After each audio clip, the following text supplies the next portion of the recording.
Welcome back, guys, to another live stream. This is an emergency live stream because, of course, a massive news story broke in fashion. Well, two news stories at the same time, essentially. Earlier in the day, we saw that Matthieu Blazy left Bottega Veneta. We also saw that Louise Trotter left Carvin.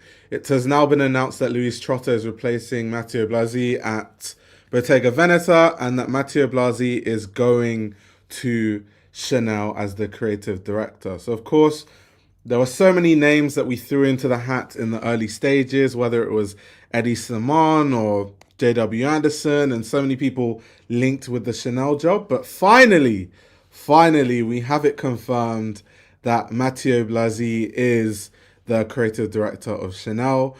Of course, a lot of people, I've even seen in the chat right now that a lot of you thought that Eddie Simon would eventually get the job. I mean, when you think of Eddie Simon and you think of the fact that his last Celine collection, in a way, kind of looked like a Chanel audition. When you look at the clothing, the style of the clothing, this sort of Parisian chic classic clothing, it very much looked like he was auditioning for the job. But now we have it confirmed. Matthieu Blazy is the creative director. Of course, this collection on the screen right now is Eddie Simon's last Celine collection, which we thought was him saying he wants the job at Chanel, essentially. How's everyone doing? This was shocking but not surprising. I guess at a point, it became the case that Matthieu Blazy was the front runner. So, yeah, it shouldn't be that surprising. Just that it's confirmed. Kind of what we already knew to be true has now been confirmed. Of course, I did make a preview video when Matthieu Blazy was linked with the Chanel job. I did say, I understand that Chanel is a bigger brand. Chanel is quite literally the second biggest brand in luxury fashion behind Louis Vuitton. So in terms of resources, in terms of money, he's probably going to get paid more. In terms of fame, in terms of eyeballs, I understand why on a personal level, this job is so good for Matthieu to be doing. However, it just makes me, wonder, what if it doesn't work? And that's what I'm really scared about. What if it doesn't work? Because I think he had an amazing run at Bottega, from him working under Daniel Lee to, him actually becoming the creative director of Bottega Veneta itself. And he sells. He knows how to make clothing that sells. I mean, we've looked at the Kering financials and we've seen that even at a time when all of Kering's brand was struggling, the only one that seemed like a bright spark was Bottega Veneta. Now, of course, that's because, he's a good designer and his products were desirable. But I also think it's the scale of Bottega. Bottega is not as big as Gucci, for example. So they haven't exhausted a consumer base to the level of a Saint Laurent or a Gucci, right? So I think those points are very, very important. But I do think that he definitely has been a bright spark. He's shown that he can sell. He's shown that he's very in touch with his customer base and he knows how to design clothing that's very desirable for his customer base. Sag says, can you explain who he is for a noob like me? Okay, so Matthieu Blazy is, of course, a well-known fashion designer in fashion. He's worked at many different brands, all the way back when he was interning for John Galliano and Balenciaga when Nicolas Gasquier was there. He's had so many jobs in fashion. Off the top of my head, if I'm going to run through them very quickly, he's worked at Raf Simons, under Raf Simons, so that's Raf Simons' eponymous label. Then he went to Maison Margiela. Then he went to Celine, working under Phoebe Philo. Then he rejoined Raf Simons, that time under Calvin Klein, which was a very famous time for him. And then he eventually went to Bottega Veneta, where he was working under Daniel Lee, who was the creative director. And then he eventually became the creative director of Bottega Veneta. So that's kind of a run through quickly of what he's done and the houses that he's worked at. Very, very experienced, very, very well known, at least to fashion people and in the fashion industry. He's a highly, highly respected designer. I did see a lot of discourse about kind of similar to what I was saying online about what if it doesn't work. And I don't want to be a pessimist. However, it is a question you have to ask, considering that Bottega is doing so well. Like Bottega has done so well, and heading into the territory of the unknown, I don't know how, you know, that could work, especially considering if you think of the kind of conversations we have around Chanel right now. Everyone is talking about the quality is going down. They're charging these high prices, but the quality isn't the same. The hardware is the quality is going down. The bags, the leather is not as good. And how is he going to overcome all those issues, considering that he doesn't really have any control over those things? Those are more executive decisions that he has to kind of live with and sort of, see how he can overcome those. Crank says Chanel is a perfume company now. Does it even matter who does the clothes? Yes, it does. I understand, and I understand where this viewpoint comes from, that, a lot of brands, especially Chanel, I mean, Chanel has one of the best-selling fragrances of all time in Chanel number 5. But that being said, you need a good enough dream to sell the fragrances. If the dream isn't good enough, then people are just going to stop buying the fragrances. So you need the clothes, to work, and kind of what people are saying with the perfume ads also, but you actually need to sell a dream. I used to think that some brands were so big that they didn't even need marketing, until I started working with really massive brands and realizing that some seasons they might not get their marketing strategy right, and you can see the sales going down even though they spent tens of millions on marketing. Of course, an LVMH brand would spend billions. In fact, like LVMH as a whole probably spends billions on marketing a year. So these things aren't as, easy. It's not as easy to sell perfume as it seems. Some perfumes tank, and if the dream is not believable enough, people stop buying your perfumes, and they will start buying the fragrances of, the luxury brand that's selling the right dream. So it's actually extremely important. It's more important than you think. Lamfari says Chanel's perfumes quality has really gone down as well. The new reformulation is so bad. For what fragrance are you talking about specifically? Or what line? Are you talking about the Les Exclusives line? Alex says, I have little to no doubts that Bottega will do worse. Louise is an experienced designer. She finally has a big brand with a big budget to work with. Her work at Lacoste was superb. Yeah, let's kind of switch lanes quickly to Louise Trotter, because I know some of you won't be as familiar with her work. So I made this video, as you guys can see on the screen, 4 years ago, which is titled, Who is Louise Trotter? The Woman Transforming Lacoste. That was when she was at Lacoste. For people that don't know, between 2007 and 2009, she was at Jigsaw. She was creative director at Joseph between 2009 and 2018. Between 2018 and 2023, she was creative director of Lacoste. And of course, more recently, between 2023 and 2024, she was the creative director of Carven. So I'm a big fan of Louise Trotter. I mean, you can see the video. I literally made that video almost 5 years ago now, talking about how I was really enjoying what she was doing at Lacoste. I think that she has a very classic style with the way she likes to design. It is very in line and in tune with the whole quiet luxury thing. I do think that she's actually a very great fit for Bottega. I do think that she's not as playful. She doesn't have that playfulness the way Matthieu Blazy has. And so I'm not sure if she can keep that playful edge. But in terms of having classic collections, well-made, well-constructed, well-tailored, I think she can definitely do that. And I'm very much looking forward to what she does at Bottega as just a fan of her work. But yeah, I don't think that Bottega is going to flop under Louise Trotter. I think she's going to do really, really well, to be honest. Who owns Chanel? The Wertheimers. The Wertheimers. The people that have owned Chanel all the way since they pushed Coco Chanel herself out of the brand, slowly but surely. That's a whole story for another day when we talk about fashion history. But yeah. I really don't know how modern Chanel perfumes smell. Feel like only older women in the 90s wore Chanel perfumes. So I think of them as old, but I don't know women's perfumes as well as men's. No, I don't think that the L'Exclusives line for Chanel has that kind of old money vibe. I don't think it's as bad. It doesn't, like, Chanel L'Exclusives fragrances don't smell like Chanel number 5, which to me does give an old lady vibe, to be fair. Chanel number 5, definitely, when I smell it, it smells like that. So, Yeah, Louise Trotter, big fan. I will actually make a dedicated video on Louise Trotter tomorrow, so you guys should look out for that.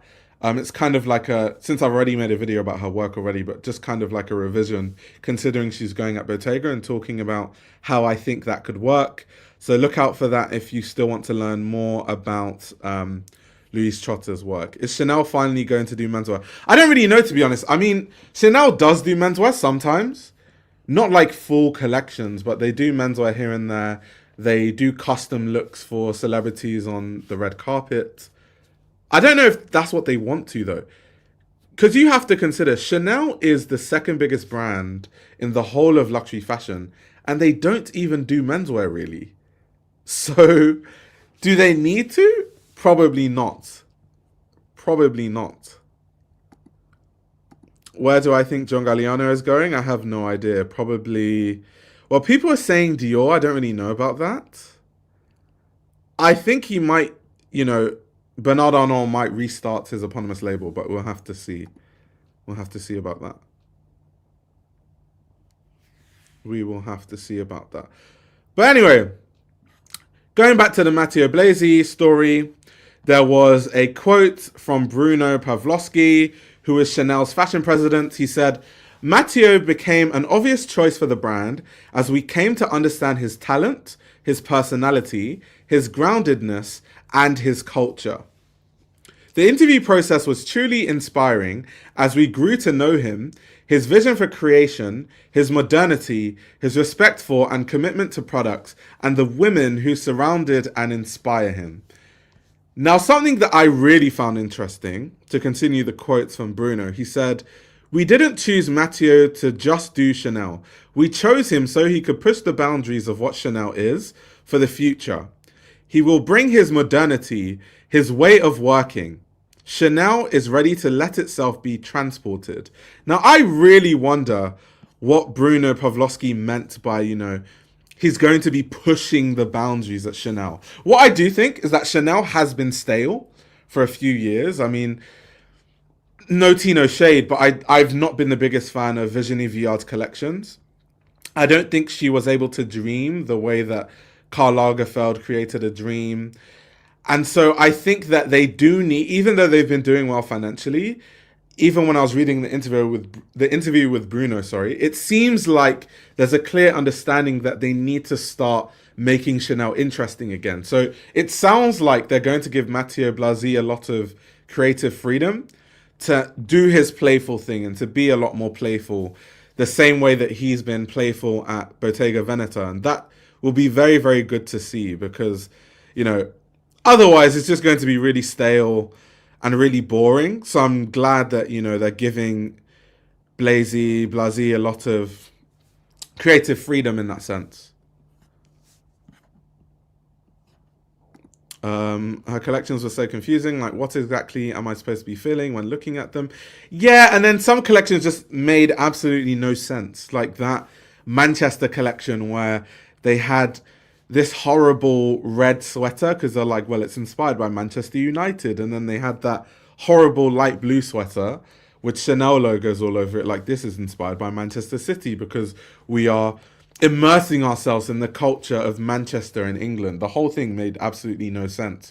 So it's good to see a brand that it's good to see a designer, that, can dream a bit more, that has a lot more interesting things to say through clothing.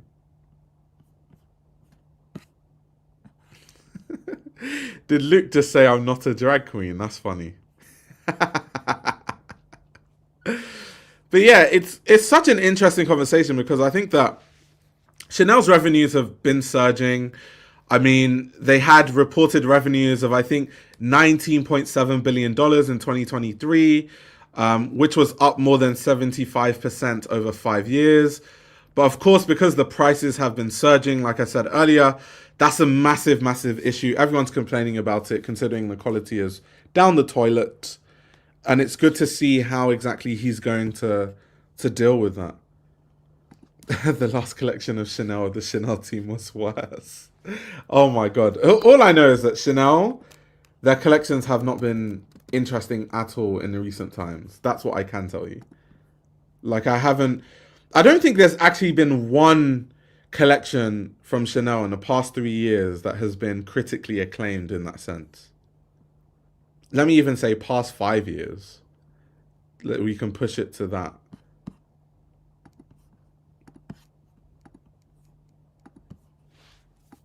Let's see. People have been asking for a woman at a major brand, so they have that now. Let's see what happens. Yeah, because I saw that when Matthieu Blazy was announced as the creative director, the first, thing that came up, which is extremely valid, is the fact that we have less and less female creative directors, considering that these brands are targeting a female audience and the main customer base for a lot of these brands, especially Chanel, it's women. So it's kind of strange that you don't have women designing here. However, luckily we did get Louise Trotter at Bottega Veneta. So even though, Matthieu Blazy went to Chanel, we did get Louise Trotter going to Bottega. So it would be great to see what she does. Let's see, Marc Jacobs would have been really amazing at that role. So would Eddie. Yeah, I talked about that earlier. A lot of people actually thought Eddie Slimane was going to go to Chanel. I did see Marc Jacobs' name be thrown into the hat in the earlier days of us speculating who would replace Virginie Viard. But I think either way, they can't go wrong with any of those. Eddie Slimane, Matthieu Blazy, Marc Jacobs, to be honest. But also people saying who when Louise was announced, that women designers, y'all just don't know them, although they definitely need a lot more. But I understand the, everyday consumer not knowing who Louise Trotter is, but Louise Trotter is famous in fashion. Like, what? She's been at big brands like Lacoste, Joseph, Jigsaw, Carven. Like, she has been in this industry for a very long time. So I'm surprised a lot of people don't know who Louise Trotter is. And that's also very telling because, people want more women to be in these roles. And I definitely think that more women should be. Literally, the customer base for a lot of these brands are women. But then people don't even know who these women are. And that works against these women getting these roles, right? Because a big reason why a lot of these designers are hired is they have to be big names in fashion. So if people don't know who they are, it's more difficult to hire these designers. Look at Louis Vuitton, for example. We saw names like Grace Wells Bonner, Martine Rose be thrown into the hat. But unfortunately, none of them are as famous as Pharrell Williams. So that's another thing. We need to bolster the names of these female designers. And, these are designers that I talk about. Like I've shown you guys, I made a video about Louise Trotter close to 5 years ago. So these are designers that I talk about all the time. But, I think we need to push the names of these designers a lot more collectively so that they get more opportunities in fashion. Hello, Dami. Hello. Hi, everybody. Good evening. How are you doing? And what do you think about this big news with Matthieu Blazy being, announced as the creative director of Chanel? Well, first of all, how clear am I? Because I know it's on the last stream. I was really loud, so I want to You make are sure I fix. still slightly loud, like peaking Okay. slightly, but it's not too bad. All right. How am I now? Yeah, you're good. You're Yeah. good. All right. So, what I feel about the Matthieu Blaze, it was a surprise. I honestly, I'm still in a little bit of surprise right now, but Really? Even though, because his there was a point, I guess, over the past, let's say, 3, 4 weeks where it was all but confirmed. Like everyone was yeah, saying, basically, he's been confirmed. It's just, it hasn't been announced yet. yeah, like I think it was about 2 weeks ago. I got a message and somebody was asking me about this very specific topic about what I feel will happen. And it wasn't until like days afterwards I was like, oh wait, just based on the person messaging me that they're telling me that Matthieu Blazy is gonna be the CT. So I was just kind of like, okay, cool. But low key I still wanted Eddie, but it's not really like who am I Oh, to so argue about. you wanted Eddie Yeah, Slimane. yeah. I Interesting. thought he was like throwing his hand in the ring with that last collection. Honestly, Yeah, that's what everyone has been saying. His last collection at Celine did look like a Chanel audition. As literally, literally, like that's what I think. That's what I don't know whether I've done a critique or review or commentary on it, but I remember saying something to that effect, or maybe you said something to that effect. However, the main thing is that Matthieu Blazy is valued. He creates refined like garments, and he creates refined collections as well. He also does very artful collections, so like there's nothing against his design acumen at all. I just Yeah. understand that what people want versus what they will get is sometimes different, and there's not necessarily saying on a major front that he will not do well. And what was interesting is his actual title at Chanel also. Right. So he's artistic director of fashion. I believe that's the whole title. Yeah, Artistic director of fashion collections. Yes. he has a lot of responsibility because they said that he's obviously overseeing 6 runway shows per year, as well as red carpet projects and commercial collections that include everything from the handbags to hair clips, capsules for ski and sand. And he also has a lot of responsibilities in terms of the brand's marketing campaigns. Mm. So he has a lot of work to do. So partially, what that told me is just on a corporate side that he asked for an amount that was a lot. So then he was also given a lot of responsibility based on it and his value in the marketplace, because you're recently talking about it with Louise Trotter and women in fashion, but we'll get to that. But the main thing about Matthieu Blazy is that he's not as big of a name as Hedi and some of these other designers, right? Oh yeah, he's not. So he's new for all intents and purposes, although he's like well decorated, but he's new to some of these people. So in quotes, he could be a, bet, like he could be a gamble. And that is what I'm seeing. So all of his responsibilities now is kind of exclaiming the fact that he has to create a world. So it's not even a question of whether he will or he won't. It's that he has to.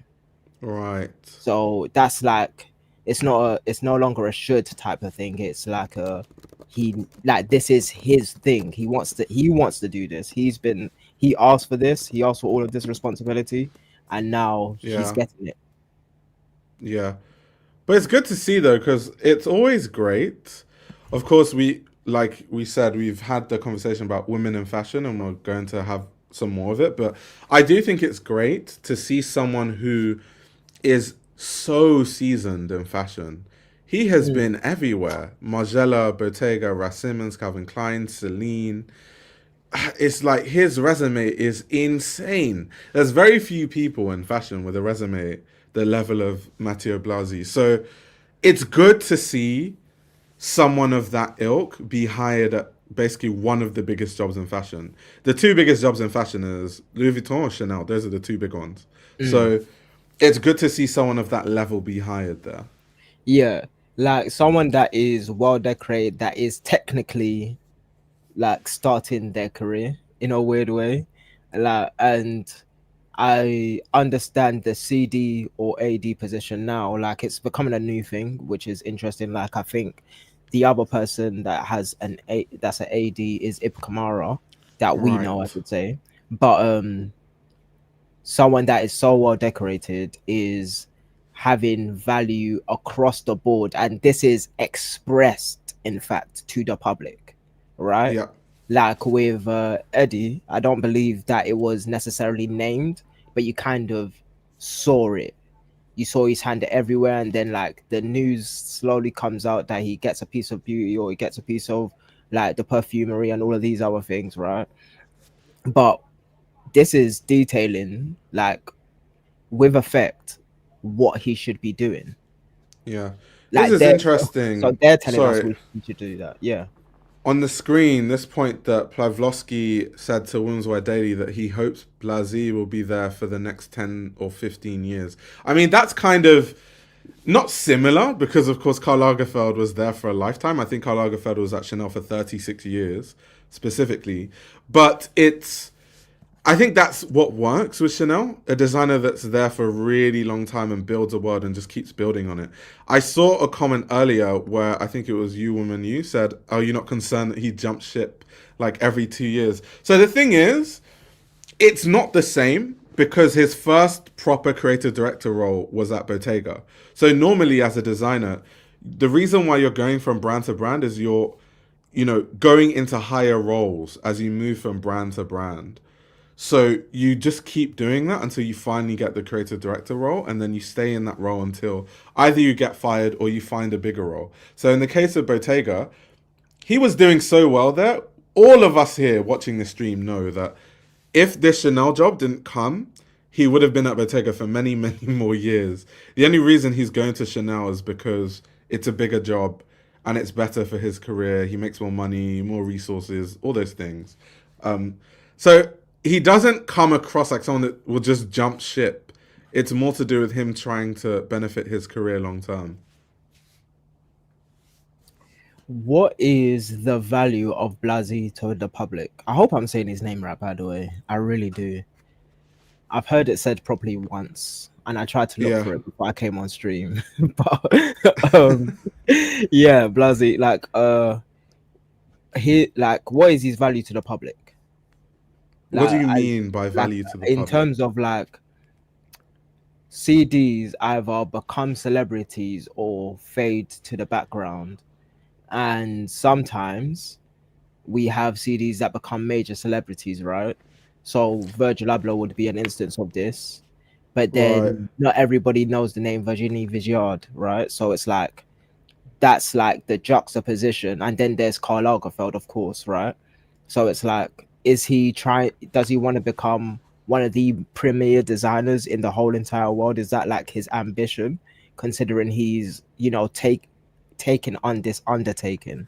Maybe, but I don't think Matthieu Blazy will ever be famous in that sense because I don't think he has the personality for it in terms of the creative directors or let's say designers that become really famous, like their fame transcends fashion.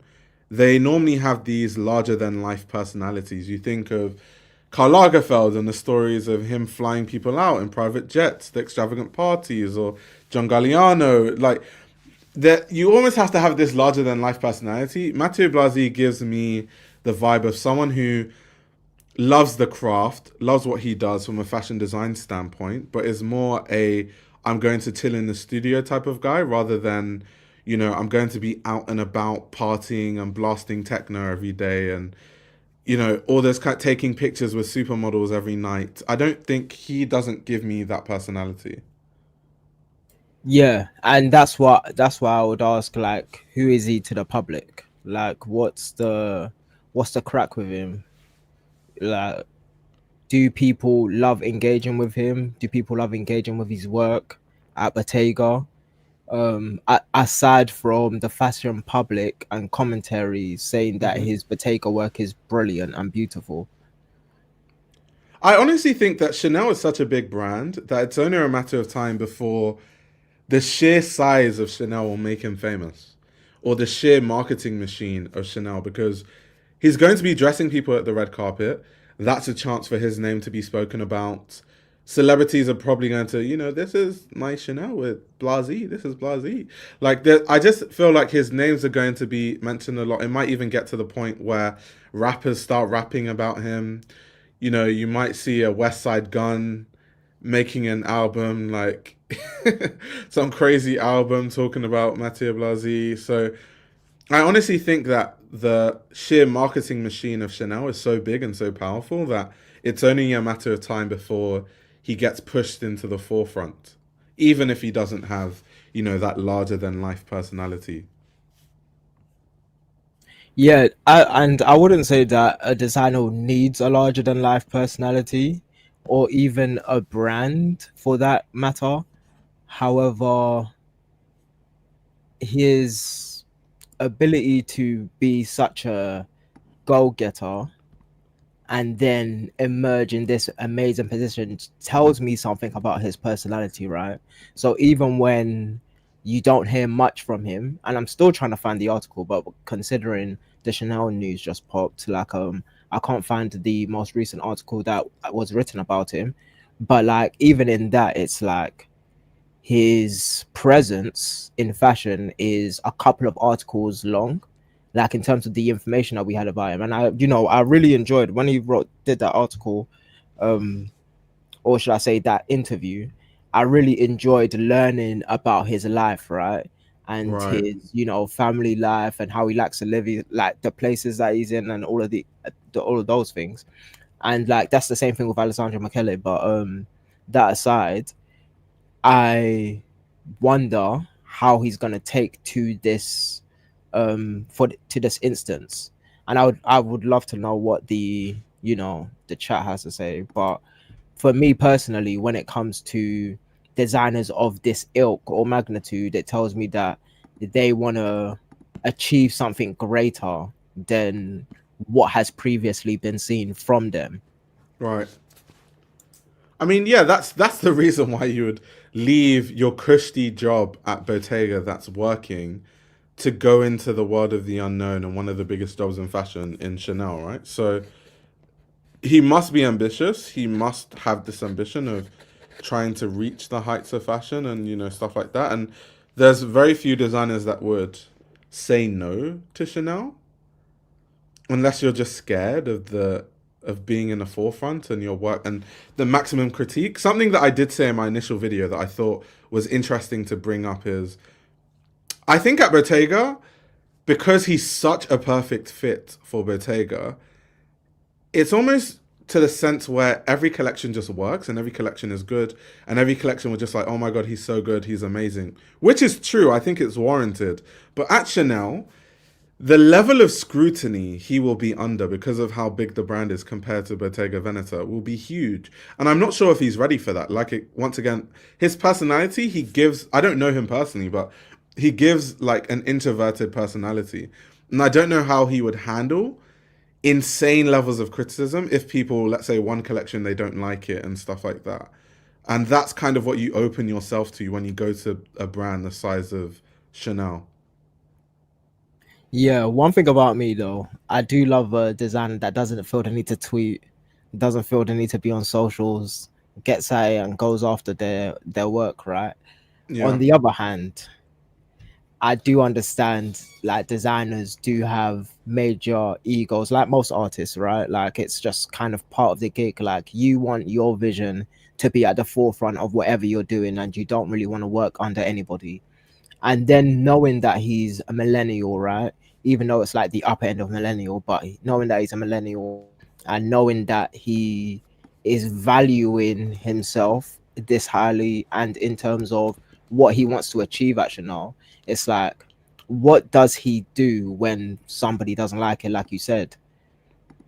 And that would be the interesting thing for me is like if he had two or three collections in a row that didn't hit, like what would people say? Like it's nice that I forgot how to say his name. The major person Who? at Chanel. What, Give me, Bruno Pavlovsky? yeah, Pavlovsky. Lord have Yeah. mercy. It's nice to say that you want him there for 10 to 15 years. It's Yeah. I nice. mean, there's people But working in tandem at Chanel. It's a whole machine. Of course, they have like Lena Nair, who's the CEO. You have Bruno, who's more like fashion director, right? So Bruno is more working closely with Matthieu Blazy, but then obviously Lena Nair is like overseeing it. yeah, and so the main point was if after 2 or 3 seasons that they don't hit, let's say 3 years down the line, it's just like a little rut that he's having. How does he react to that? Mm. Like those are the interesting I things think about. that's more of a mental conversation. I think that in terms of backing, considering that in Women's Wear Daily, Bruno said that, they want him to be at the brand for, 10 to 15 years. So clearly the backing is there. They truly believe in him. So I don't think one or two bad seasons is really going to affect the bottom line. I also don't think it's going to affect, them being like, oh my God, like, let's go with a different designer. I don't think that's ever going to happen. It would have to take a lot of, bad designs in a row, and then Chanel would have to start losing money, which would take a long time to happen because, like we were alluding to earlier, Chanel makes most of its money through its beauty division. So even if there's a bad clothing collection, it's not really going to affect their bottom line. The only time it would is when the dream of Chanel has been decimated so much to the point where people start buying less fragrances. That's when they're going to have big issues. But that would take a long time to even happen. You wouldn't even see that even if you Yeah, had three bad collections. like, and I think that's the kind of the same thing that's happening with Pharrell at LV. It's so super massive that even if one of his collections were bad, possibly, they're not going to necessarily feel it. Like you're going to Yeah, see tiny blips, but it's not going to move the needle in a way where like Chanel becomes third most important brand of our generation, right? So yeah, I do. And to be honest, yeah, as I'm saying all of this, like, because it's just fun conversation, but I do think he's yeah, actually going to do well at Chanel. Like, I actually think that he has the design acumen first.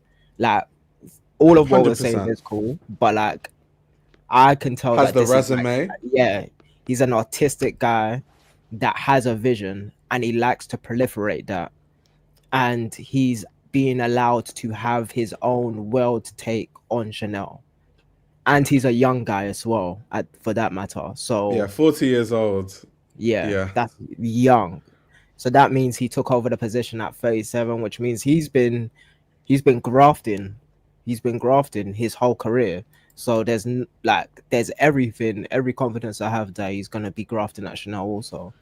Like yeah, he just has that mentality based on his like work ethic prior to this. yeah. I saw someone earlier in the chat saying that they wanted Sarah Burton to go there. But the thing is, Sarah Burton can't go there because Sarah Burton is taken. She's at Givenchy. So, yeah, that kind of cancelled that out. I think she'll do really great at Givenchy, by the way. And follow in the crazy footsteps of Lee, considering she just came from McQueen. But yeah, that should be interesting to see how that develops over the years. Yeah, like I want to see like just based on everything that we spoke about, and then like maybe to get onto the Louis Trotter topic. I Yeah. just want to see how Matthew's value increases in fashion because Mm, now he's becoming one of those names. Like, can you see how much scrutiny not Chanel, sorry, Pharrell is under, and how much scrutiny like Virgil was under prior to that, and all of these places that these things happen, and even like the early days of when Michele joined at Gucci. Like no one really likes to talk about it because like well using hindsight now, but people didn't really enjoy that first collection. It was like really mixed when I oh, remember bro, it. Yeah. they So they slammed. I have a video, right? Let me see if I can find it, so I can put it on the screen so people can see it. all right, let me finish what I say so while you find that. So yeah, like the amount of scrutiny and all of these things is like I I just I want to enjoy this as it is in the lifespan that it is. Like to be fair, I'm becoming more and more of a fan of his, like interpersonally, rather than anything else. So yeah, I'm enjoying it from the value perspective of knowing he's a great artistic guy. Do you have the video? Right. Yeah, so it's this video how Alessandro Michele transformed Gucci. And in this video, I shared a clip from style.com. And if you watch the video, I think you can even find it on YouTube of his debut collection. They were like, this looks like, what you would thrift in a store. This is not luxury. They were slamming him. Bro. Okay, I They didn't want to ate say any him names. alive. I don't want to say any names, but considering you did, I remember the show studio video back in those days. Right. I was like, oh, okay. So it was fun. But like I said, it was mixed, isn't it? And yeah, like there's gonna be so much scrutiny, big spotlight, massive egos, competing with the best in the world. Now Matthieu's on the stage of like JW Anderson, who's like becoming one of the most popular designers, but Jacques Mus, he's probably one of the bigger designers in the world. Pharrell, just based on his position, And yeah, so them four are kind of Yeah. just competing with like each other at this point on who can build the best world, right? So yeah. Yeah, but the way they ate Alessandro Michele alive just to then buy the same pieces is hilarious. Like the same people that were eating Alessandro Michele up literally bought those, you know, the fur Princetown loafers, the Yes. backless ones. Yeah, Bro, I man. saw every fashion editor wearing those, Bro, I remember especially at Vogue, and I was like, aren't these the same people that killed the collection where these shoes literally featured? Like, bro. This is the that's because I crazy. remember I don't know when it was, but I remember you were like, he's the accessory. He was like the accessories Yeah, director he was an at accessories designer, yeah, like at Gucci, like yeah. so I was like I remember From at Tom Ford's least days. yeah, at least that would say that yo, you're gonna find something great about this collection. And I remember it was you that said that yeah, he was working with Tom Ford from Tom Ford days, but Yep. he's been grinding through the company and he's been mastering his craft and he has a vision, right? And now everybody loves him, which is amazing, right? But this is the thing, the way that people treat CDs at this level or ADs now, we're getting now both titles, um, is that oh, you can you can be seen in a light in the beginning, but yo, 3 4 years down the line, people are probably gonna like lord these Bottega collections, and you're gonna have people with like wardrobes of like archive Bottega from every single season he's done in Right, like 10 to 15 years. So yeah, right. And no it's man. interesting because I saw someone earlier say that wasn't Jacques Mus supposed to get this job, and I think Jacques Mus's name was definitely one of those names that was thrown into the endless hat of names linked with Chanel. But I don't know, like I'm not even trying to be mean, but when I think of Jacques Mus, I don't think of luxury. So Jacques Mus being at Chanel, I just don't associate that with luxury. Yes, he's French, but when I think of Jacques Mus, I really don't think of it. When I think of Matthieu Blazy, I think of luxury. When I think of Eddie Salmon, I think of luxury. When I think of, I'm trying to think of the other names that were tied, but a lot of the other names I think of luxury, whereas Jacques Mus, I literally don't think of luxury at all. Quickly, where do you think Eddie's landing? Um, that's a good question. I have no idea because I really genuinely thought that he would probably go to Chanel. Maybe he's just going to take a break and then wait for job roles to open. Yo, that's so I've terrible. heard that very very soon there might be an opening at Dior, and if there is, maybe he goes there. Who Mm, knows? mm, mm, mm, mm, mm, mm, mm. And on the Jacquemus point, like Jacquemus just got a major investment from a collective. Yep. I call them collective just to be nice about it, but he's not leaving anything about his brand now, especially considering the expansion pack that he Yeah. wants to do with Jacquemus, anyways. So Simon is doing his darndest at his own brand. I never thought Simon was ever gonna leave his eponymous label, to be fair. Yeah. So yeah, Eddie is not going to that's Burberry. That nasty would be work. a downgrade You from would never do Celine. that. Burberry is He's where people not go to doing die. that. Like that's where careers die. I can't lie. It used to Like be people. Burberry is on a downward spiral. Eddie Simon has too much ego for that. And let me say it in another way, instead of an editorial way. Burberry is in the middle of a shift in their back office. So all of their executive staff need to actually be stable for the brand to even grow again. So it's probably improbable, considering Eddie's business acumen, to look at a brand like that and say, "Yeah, let me go there," because Burberry is not in the best of places right now, and they haven't been for over a year now. Yep.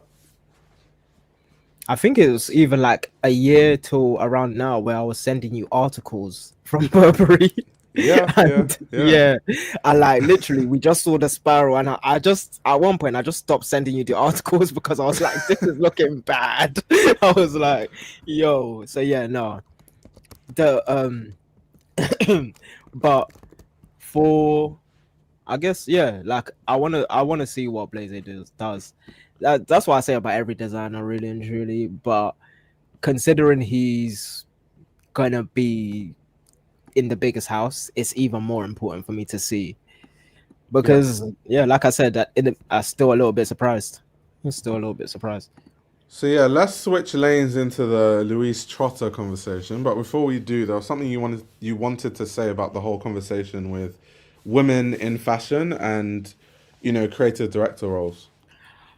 Oh yes. So I think it was an important point that you made that the women in fashion needs to be propped up more, Hmm. but then there is something to be said about the personalities that we actually have as women's wear fashion designers.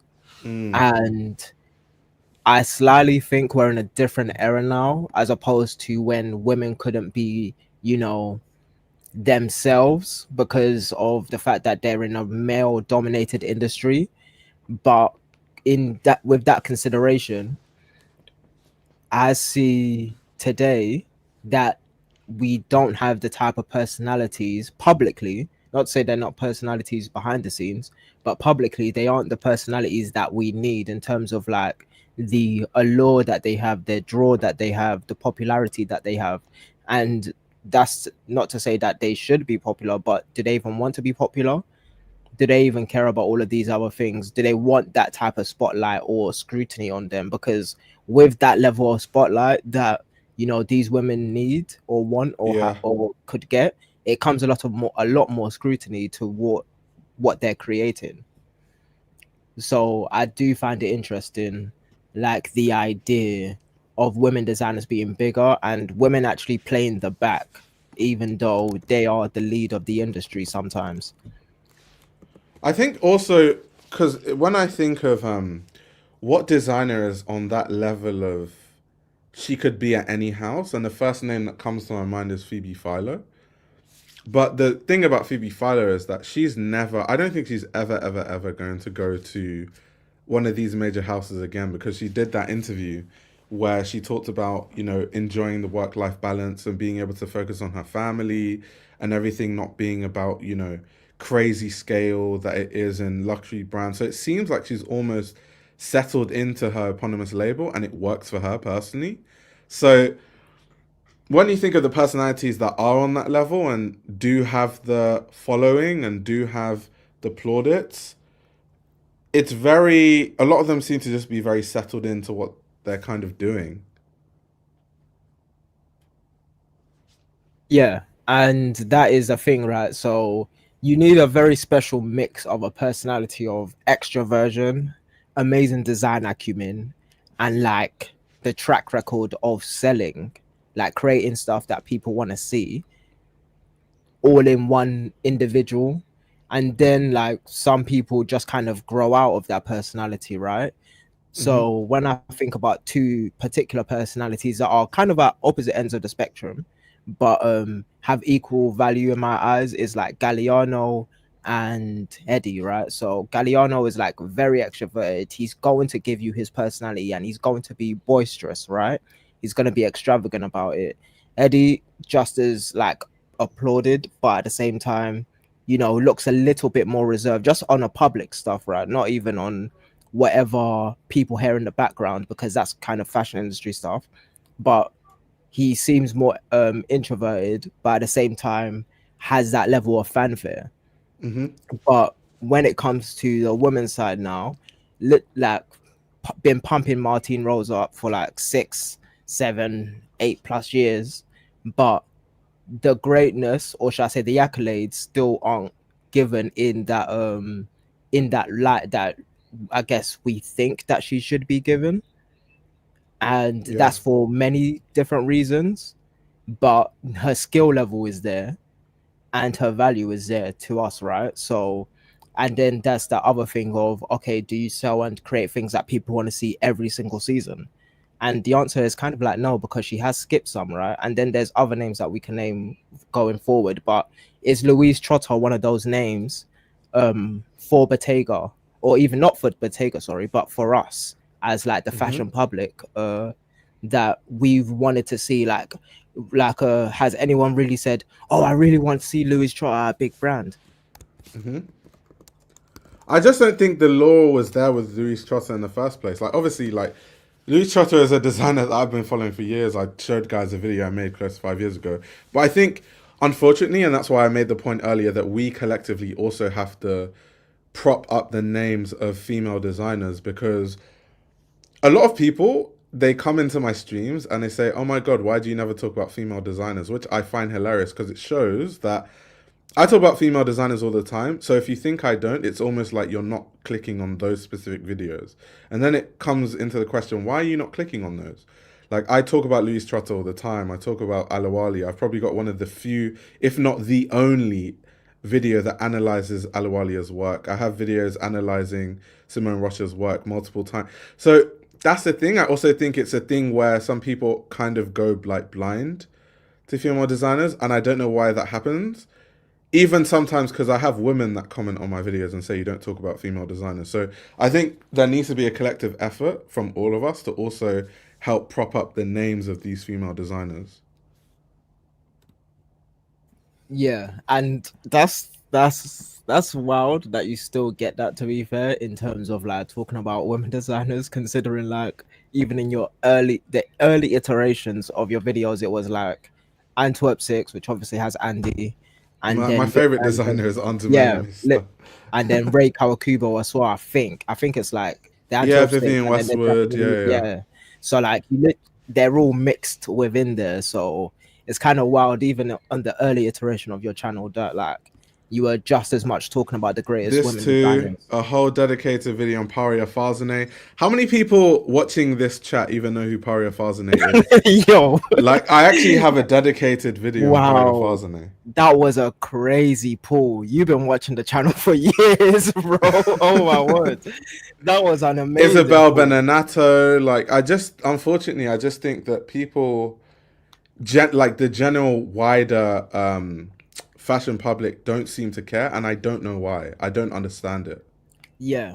And it's kind of I don't know whether it's interesting or kind of sad that these names are forsaken, and kind of maybe it's probably to the effect of people not sharing those videos from your channel, or I don't know, the men designers are more popular, but that's not really the case, is it? It's like if you're in fashion, you're probably watching your videos, like especially when it was Fashion Archive, right?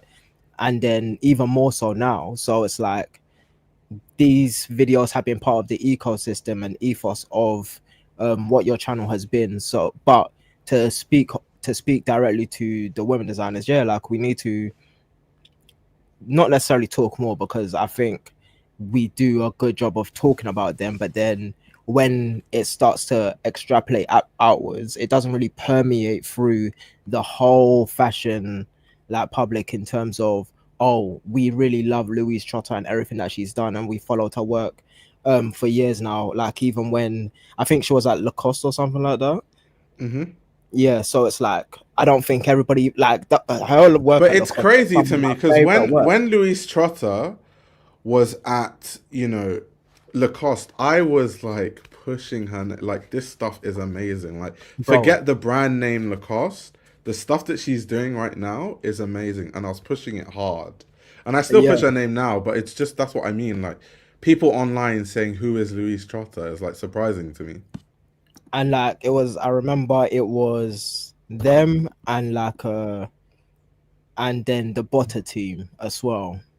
Like it was Louis Trotter and Botter, and I was just like, I remember that time where it was just crazy. It was like when they were at Nina Rishi and everything like that, Lisi and Rushemi.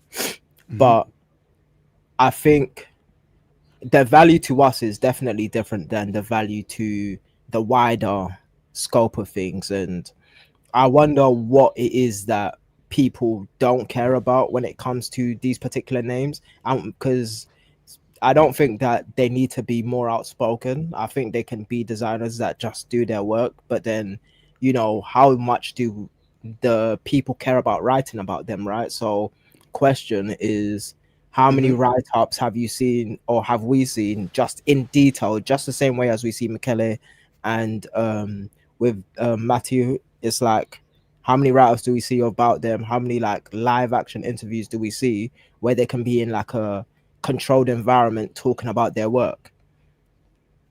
I also will put it out there, by the way, that also stuff needs to be done to help a lot of these designers. Like a lot of these designers, I have actually reached out to their PR and they just ignore me. But I also want to help tell the stories of a lot of these designers. So all you PR people out there, it's partially your fault too, because you do things that are not in the best interest of your designers and your clients, and that's why I hate fashion PRs.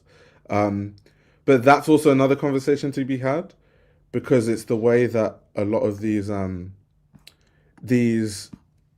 designers are marketed to. Like I literally reach out to, like I don't even know if Louise Trotter knows who I am, but I've definitely reached out to her team. I'm not saying that she would have seen it, but her team, I've definitely reached out, especially when she was at Lacoste. Since then, I reached out to interview her and got ignored. So that's another thing. Even if it's not my platform, it could be other platforms trying to tell her story and it falling on deaf ears. And that kind of is what affects, how these designer stories are told, right? And it's really unfortunate. It really, really is unfortunate. But moving forward, though, something I want to know from your perspective, Dami, is now that Louise Trotter is at Bottega, the level of a brand like Bottega, do you think that she can become a name that is, big in fashion and that it has that law of like, oh my God, like the Louise Trotter Bottega era, people will start gunning for everything that she creates. Do you think that she will receive that level of praise? So I would be taking a bet in saying any answer. So give me a moment to compose the way that I want to actually say this. Like, and I do need to do a slight piece of research on Louise's work. However, right, if it's opposed to what because I do feel like if she's doing her at Bottega, it's not gonna look like what Matthew's been doing at all. And if it's It's not anything going to like it, be as playful for sure. yeah, it's like just the work with leather, like his work with leather is absolutely insane. Like there's no other way to describe it. He's been manipulating different types of fabrics and doing and he has like a particular type of value, especially in terms of the Italian aesthetic as well, that kind of draws you in a particular way. um so it's not going to look like that, and then it depends on which direction that she wants to go in. So if she's fully succumbing to the Italian way and value of things just based on her acumen, I think she will do quite well at Bottega, fairly. And I'm gonna want to understand, like, especially considering how big this brand is, right? So you have to consider the economic climate that we're in, and it is more of a quiet luxury climate also, right? So it's like, does she fit that aesthetic like stipulation in terms of people want to dress less like what Daniel Lee's Bottega was and more like what Matthew's Bottega was, right? And now what we are gonna get in like this post-pandemic, even though like it's 2 years out, but at the same time it still kind of is that, right? Considering we're in a new economic climate with like the new president and everything like that.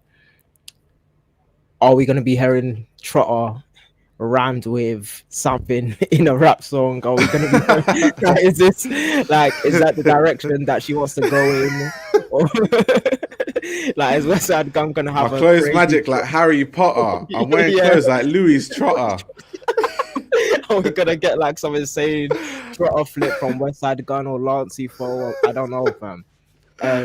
If that's the direction she wants to go in, right? And then like, or are we gonna get into a more value-based aesthetic on the power of women within a society where it's becoming more conservative and they have less control over their autonomy in certain instances, in certain political climates, right?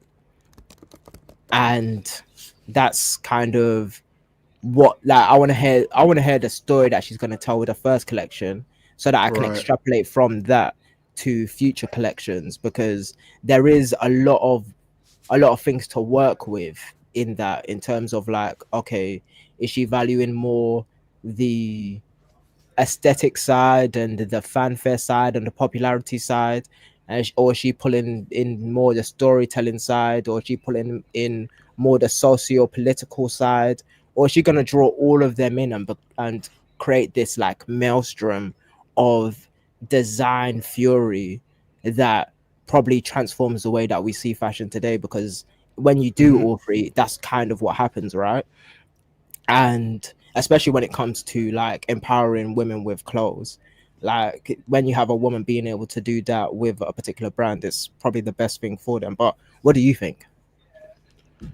Yeah, I honestly think that because and it kind of cringes me every time I say it, but quiet luxury, because quiet luxury is a trend, and I do think that kind of you can draw similarities to Phoebe Philo and Louise Trotter, right? I think they actually have a very similar aesthetic, and considering people have been yearning for this kind of Phoebe Philo aesthetic.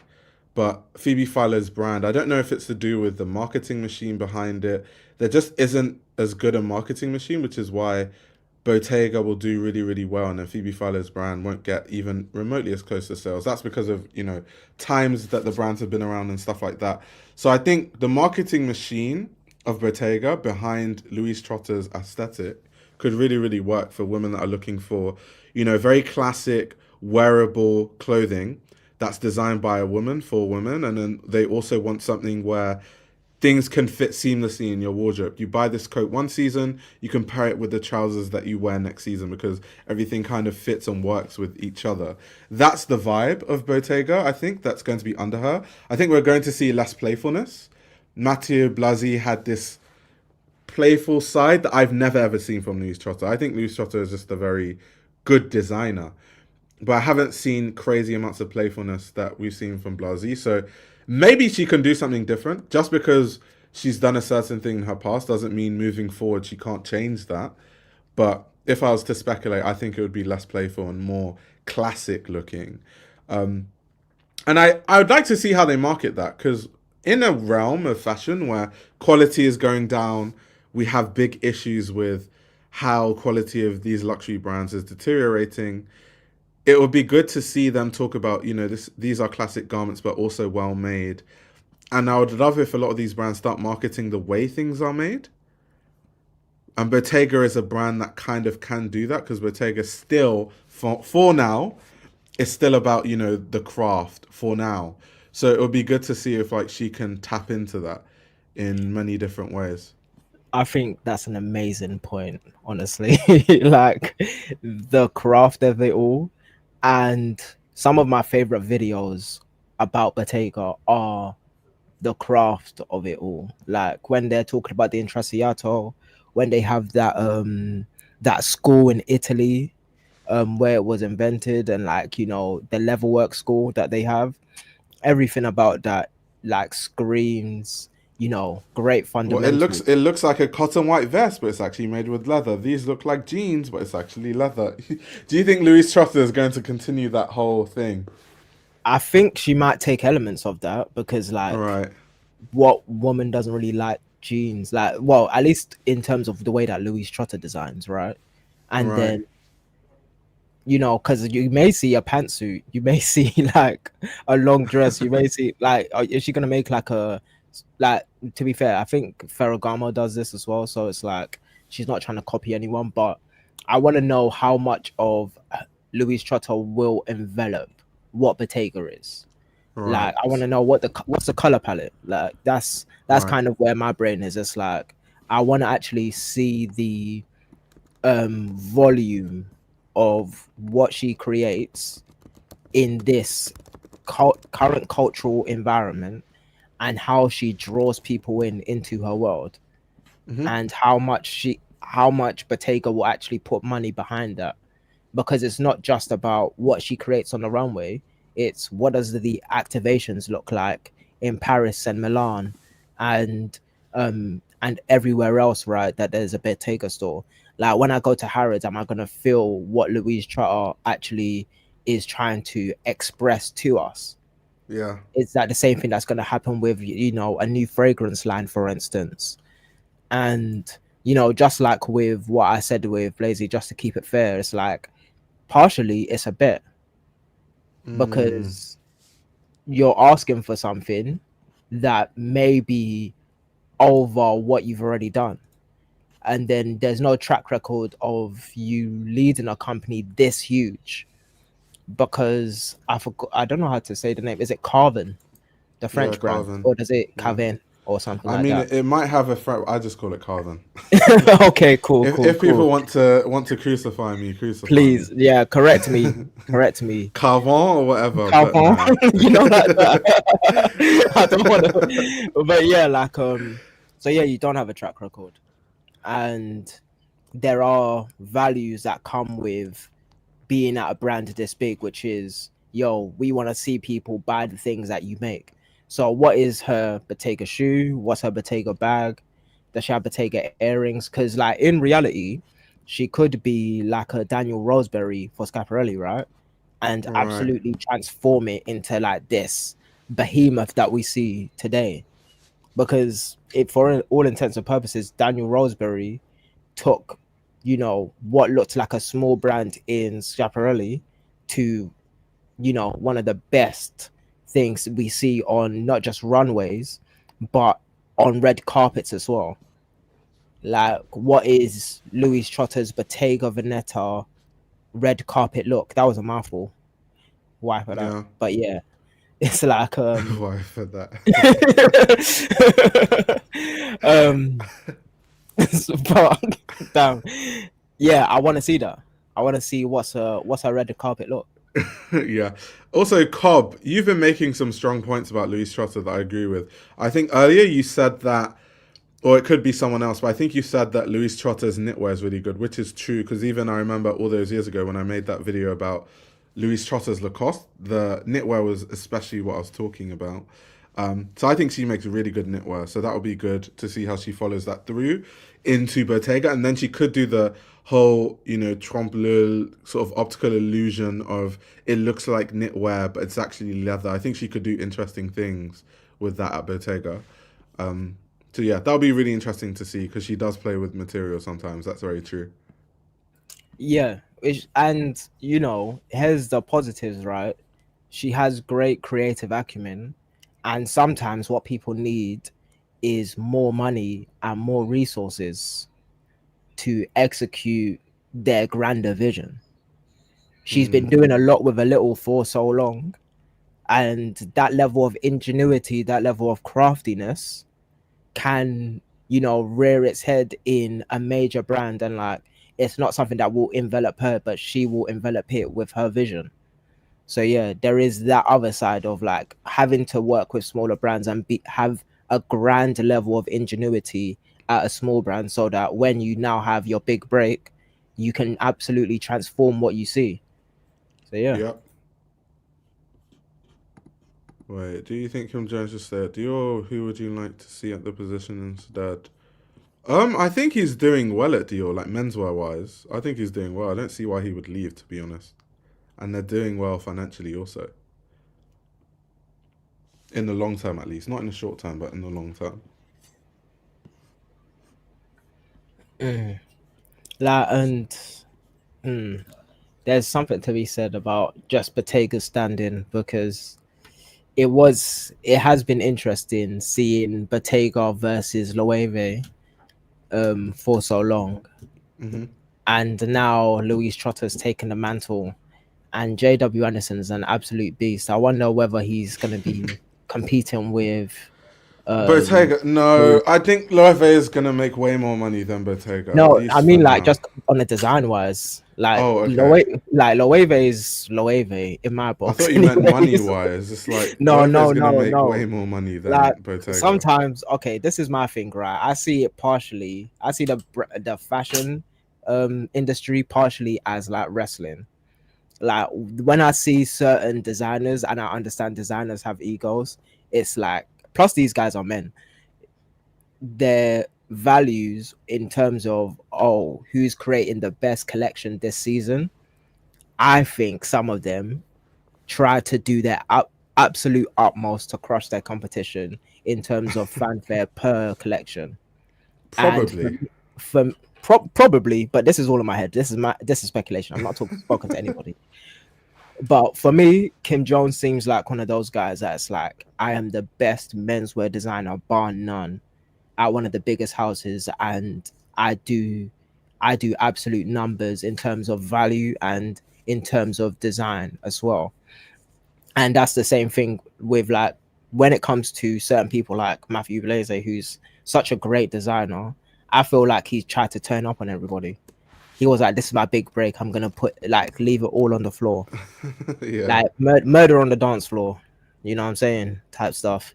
So it's like, I think he was doing like absolute crud at Bottega, and that's the same thing. So now when it comes to, you know, Bottega and Louise Trotter, is she gonna absolutely try to trounce all of these guys, being, you know, one of few women at a major house?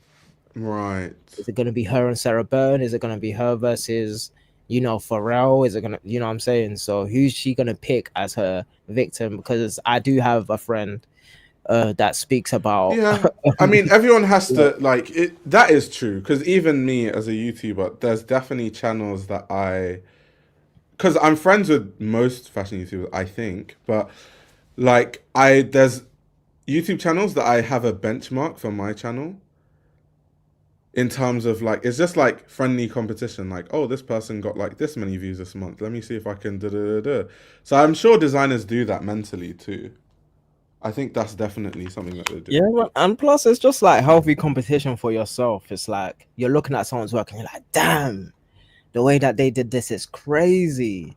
Like, I love this bag, or I hate this bag. Why is this bag on everybody outside? Let me make an even crazier bag for people to wear This is next something season. I've said to to Bliss Foster's partner because she makes such good thumbnails and sometimes I will literally message her like that thumbnail was like insane. I genuinely do that. Bro, I feel like when it comes to these videos, and sometimes I do that with people in art as well. I can't lie. It's like I wanna absolutely do numbers. The point is that you do need that kind of grit in terms of how you value yourself in terms of your contemporaries and your peers, right? Because for all intents and purposes, these people are each other's colleagues. Only Mm, each of them will know how the other feels working at $1 billion brand. There's probably 10 designers, like, you know what I'm saying, that can actually say, yo, I work for one of the biggest and best, and they were you know, billions when I got there, and they're even bigger now. Do you know what I mean? Or like hmm. my name brings a level of fervor for the whole back office. Like the whole back office is a frenzy if, you know, Hedy Salmon goes somewhere, or it's in a frenzy if, you know, Kim Jones isn't happy with how people are treating him and all of these other things. Yeah, Jennifer. This is so true. So basically, Jennifer, Understitch, and I all went to a fashion exhibition on Bibba in London, and we were talking about YouTube, and Understitch knew all of my YouTube numbers. So like, it's something that we do. It's definitely something. So I can imagine designers do it too. It's definitely something that we do. Bro, do you think people are happy? Like you said, Jacques Mus isn't luxury, right? Uh huh. Imagine another designer at a major luxury house is like, why is everybody wearing the Chiquito? Why on Right. earth is this? Why on earth is this happening? And then they go after it and like they make a crazy bag, or like somebody's wearing the Caperni bag and that's their favorite celebrity, and they Yeah. ask themselves, why is my favorite celebrity wearing their bag and not my bag? Do you know what I mean? It's like if Virgil, never mind. I was gonna say something, but it did actually happen. Yeah, if you know what I'm saying, if Virgil reposts somebody and you're like, why did this person be reposted? Never mind, never mind, never mind. I'm only playing, fam. I know, I know, I know, I know. But that's the I that's know, the I point know. I'm making. It's like a level of healthy competition that makes you push yourself to make even greater work. Right. Value, just adding more value to the place, and yeah, we are the beneficiaries of all of that. Oh, Defon, welcome to the club. Never been into fashion, but your videos about the industry are really interesting. I'm really happy you find them interesting, especially as someone that's like not too into fashion. So that's great. Because sometimes I wonder if and maybe let me know if it's easy to follow for someone that's not too into fashion. Is it easy for you to follow what we're talking about and stuff?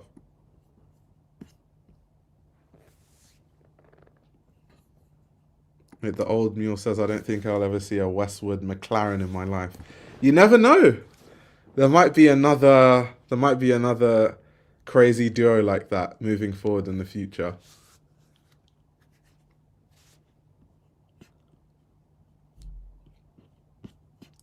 Wait, someone's asking, is Chanel price point way higher than Bottega? It depends.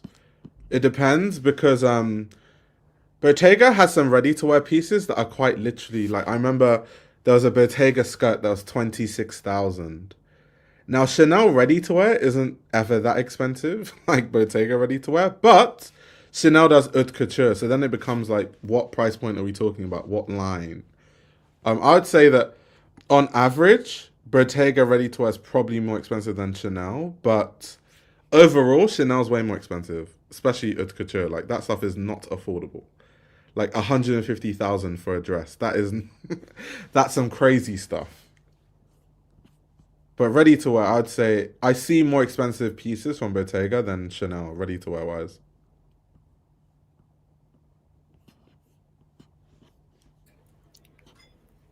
Mhm. Okay. Give me a sec. I'm reading some of what's been said, but nothing is really jumping out. Wait, Oh, someone said you are pretty easy to follow, new to the channel, and it's great. Oh, okay, that's great. Thank you very much, guys. Dammy, what were you going to say? I feel like there was an no. opinion brewing. I was just thinking about Galliano and Marjolin, really. That's what I was thinking about. Who do you think? Let's not make it easy. So let's play this game, but make it more difficult. Who do you think would go to Margiela if it's not Glenn Martins? Who do I think? Yeah, Someone that I think would work well at Bottega would be Kiko. bro, Margiela, not Bottega. Yeah, Okay, Kiko. yeah. I think Kiko. Wait, you thought I didn't think Kiko would No, work no, well at no. I Marjolin? had to think about it for a second. Kiko Kasadanov, yeah. I do think Kiko Kasadanov would do because you told me not Glenn Martins, and now I'm thinking, okay, who makes technical work that Yeah. you know can be twisted in a way. If someone said, I think See, Demna work. Of course, Demna works at Margiela. A lot of his Balenciaga ideas are Margiela anyway, and he worked at Margiela. So I mean, mm, yeah, he someone said definitely would work at Margiela. I would never say Craig Green. I know people love Craig Green. I'm not. He's not my. You know what I'm saying. Martin Rose. Somebody said. Okay. Yeah. Okay. I don't know. I don't see it, but maybe it will work. What? Who do you think? If not Glenn Martin? Um. To be honest, I'd like to see Martin Rose. Fairs. But the only issue, I don't think is a good fit. I think it's a good fit aesthetically. I think she could do some interesting stuff, but I don't think it's a good fit in terms of. I cannot imagine Martin Rose in the spaces of Margiela. Like, would Martin Rose appeal to the new kids that just know about John Galliano and the old people that are obsessed with Martin Margiela's work? Would they take to Martin Rose? I don't really think so. Yeah. Like, who wants to see a sporty Margiela? That's what I mean. So yeah, somebody said Ding. Okay, Ding is interesting. Ding Yun Ding. Zhang, Yeah, I can half see it. half, half, half is even kind. um, Someone said bring Demna to Margiela. Mark Jacobs at Margiela would actually be a. Never mind. I don't The think. problem with those kind of names is that I don't, and I'm not even trying to be mean, but I think those designers are too big for Margiela. Margiela Yeah, right now is the kind of brand. The only reason why Galliano was there is because obviously he got into loads of trouble and he was building his reputation back up in fashion. But someone mm, the ilk of John Galliano doesn't go to houses like Margiela, to be honest. It was kind of yeah, like a very specific situation. So people like Ras Simmons, they're too big for Margiela. They're not going to go to Margiela. It's not going to happen. yeah. And I think Kiko would be okay at Margiela just based on the fact that he built his brand up to millions and wants to show consistently and is finding, you know, his situation can seem a little bit more monotonous right now, considering it may be hard for him to break through the ceiling of a small brand into a big brand. And seeing the inner workings of a Margiela may do him a lot of work and justice. Yeah, So, and I think he can add value to the design work at Margiela also, yeah. because going from the very like almost ethereal work of Galliano to now going to where Kiko is would might be quite okay. It could be an Hmm. interesting mix. Martine, I would want to see her do something dramatic at her eponymous label. I've never seen her go outside of her wheelhouse or look like she feels the need to. So with Louise Trotter, it's a little bit different because she went from one brand to the other and they were totally different, right? But for Martine, she wants to make the word that she wants to make, which Hmm. is, all fair and more power to her. However, when we say the name Martin Margiela, it's like, or Mason Martin Margiela, it's like, does what she do fit into that ecosystem, like you were saying? And that's the issue, right? So that's where it becomes a bit difficult to really see who would go. But it's good to have the if it's not Glenn Martin because I genuinely believe he's probably going to end up there.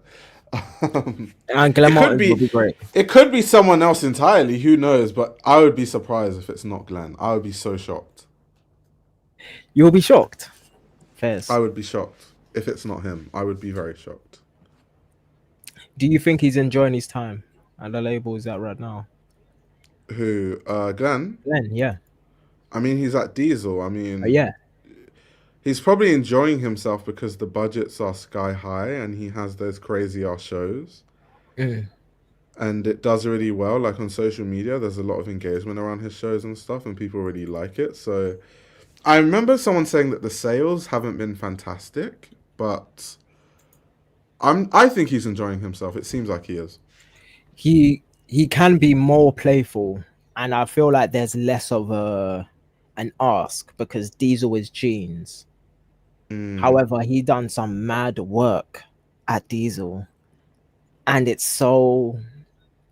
was so grand for Diesel that it was a shock This to the is true. system. He was too good at couture to be only doing diesel. Facts. That's Facts. where I was going to. One of the things that I wanted to say was that maybe Glenn Martins wants to try something a little bit more luxury now Mm. because Diesel is so, jeans or sporty, Mm. and he could do something so grand at somewhere else. Yeah. Hello, Hanan. Hello. Hello.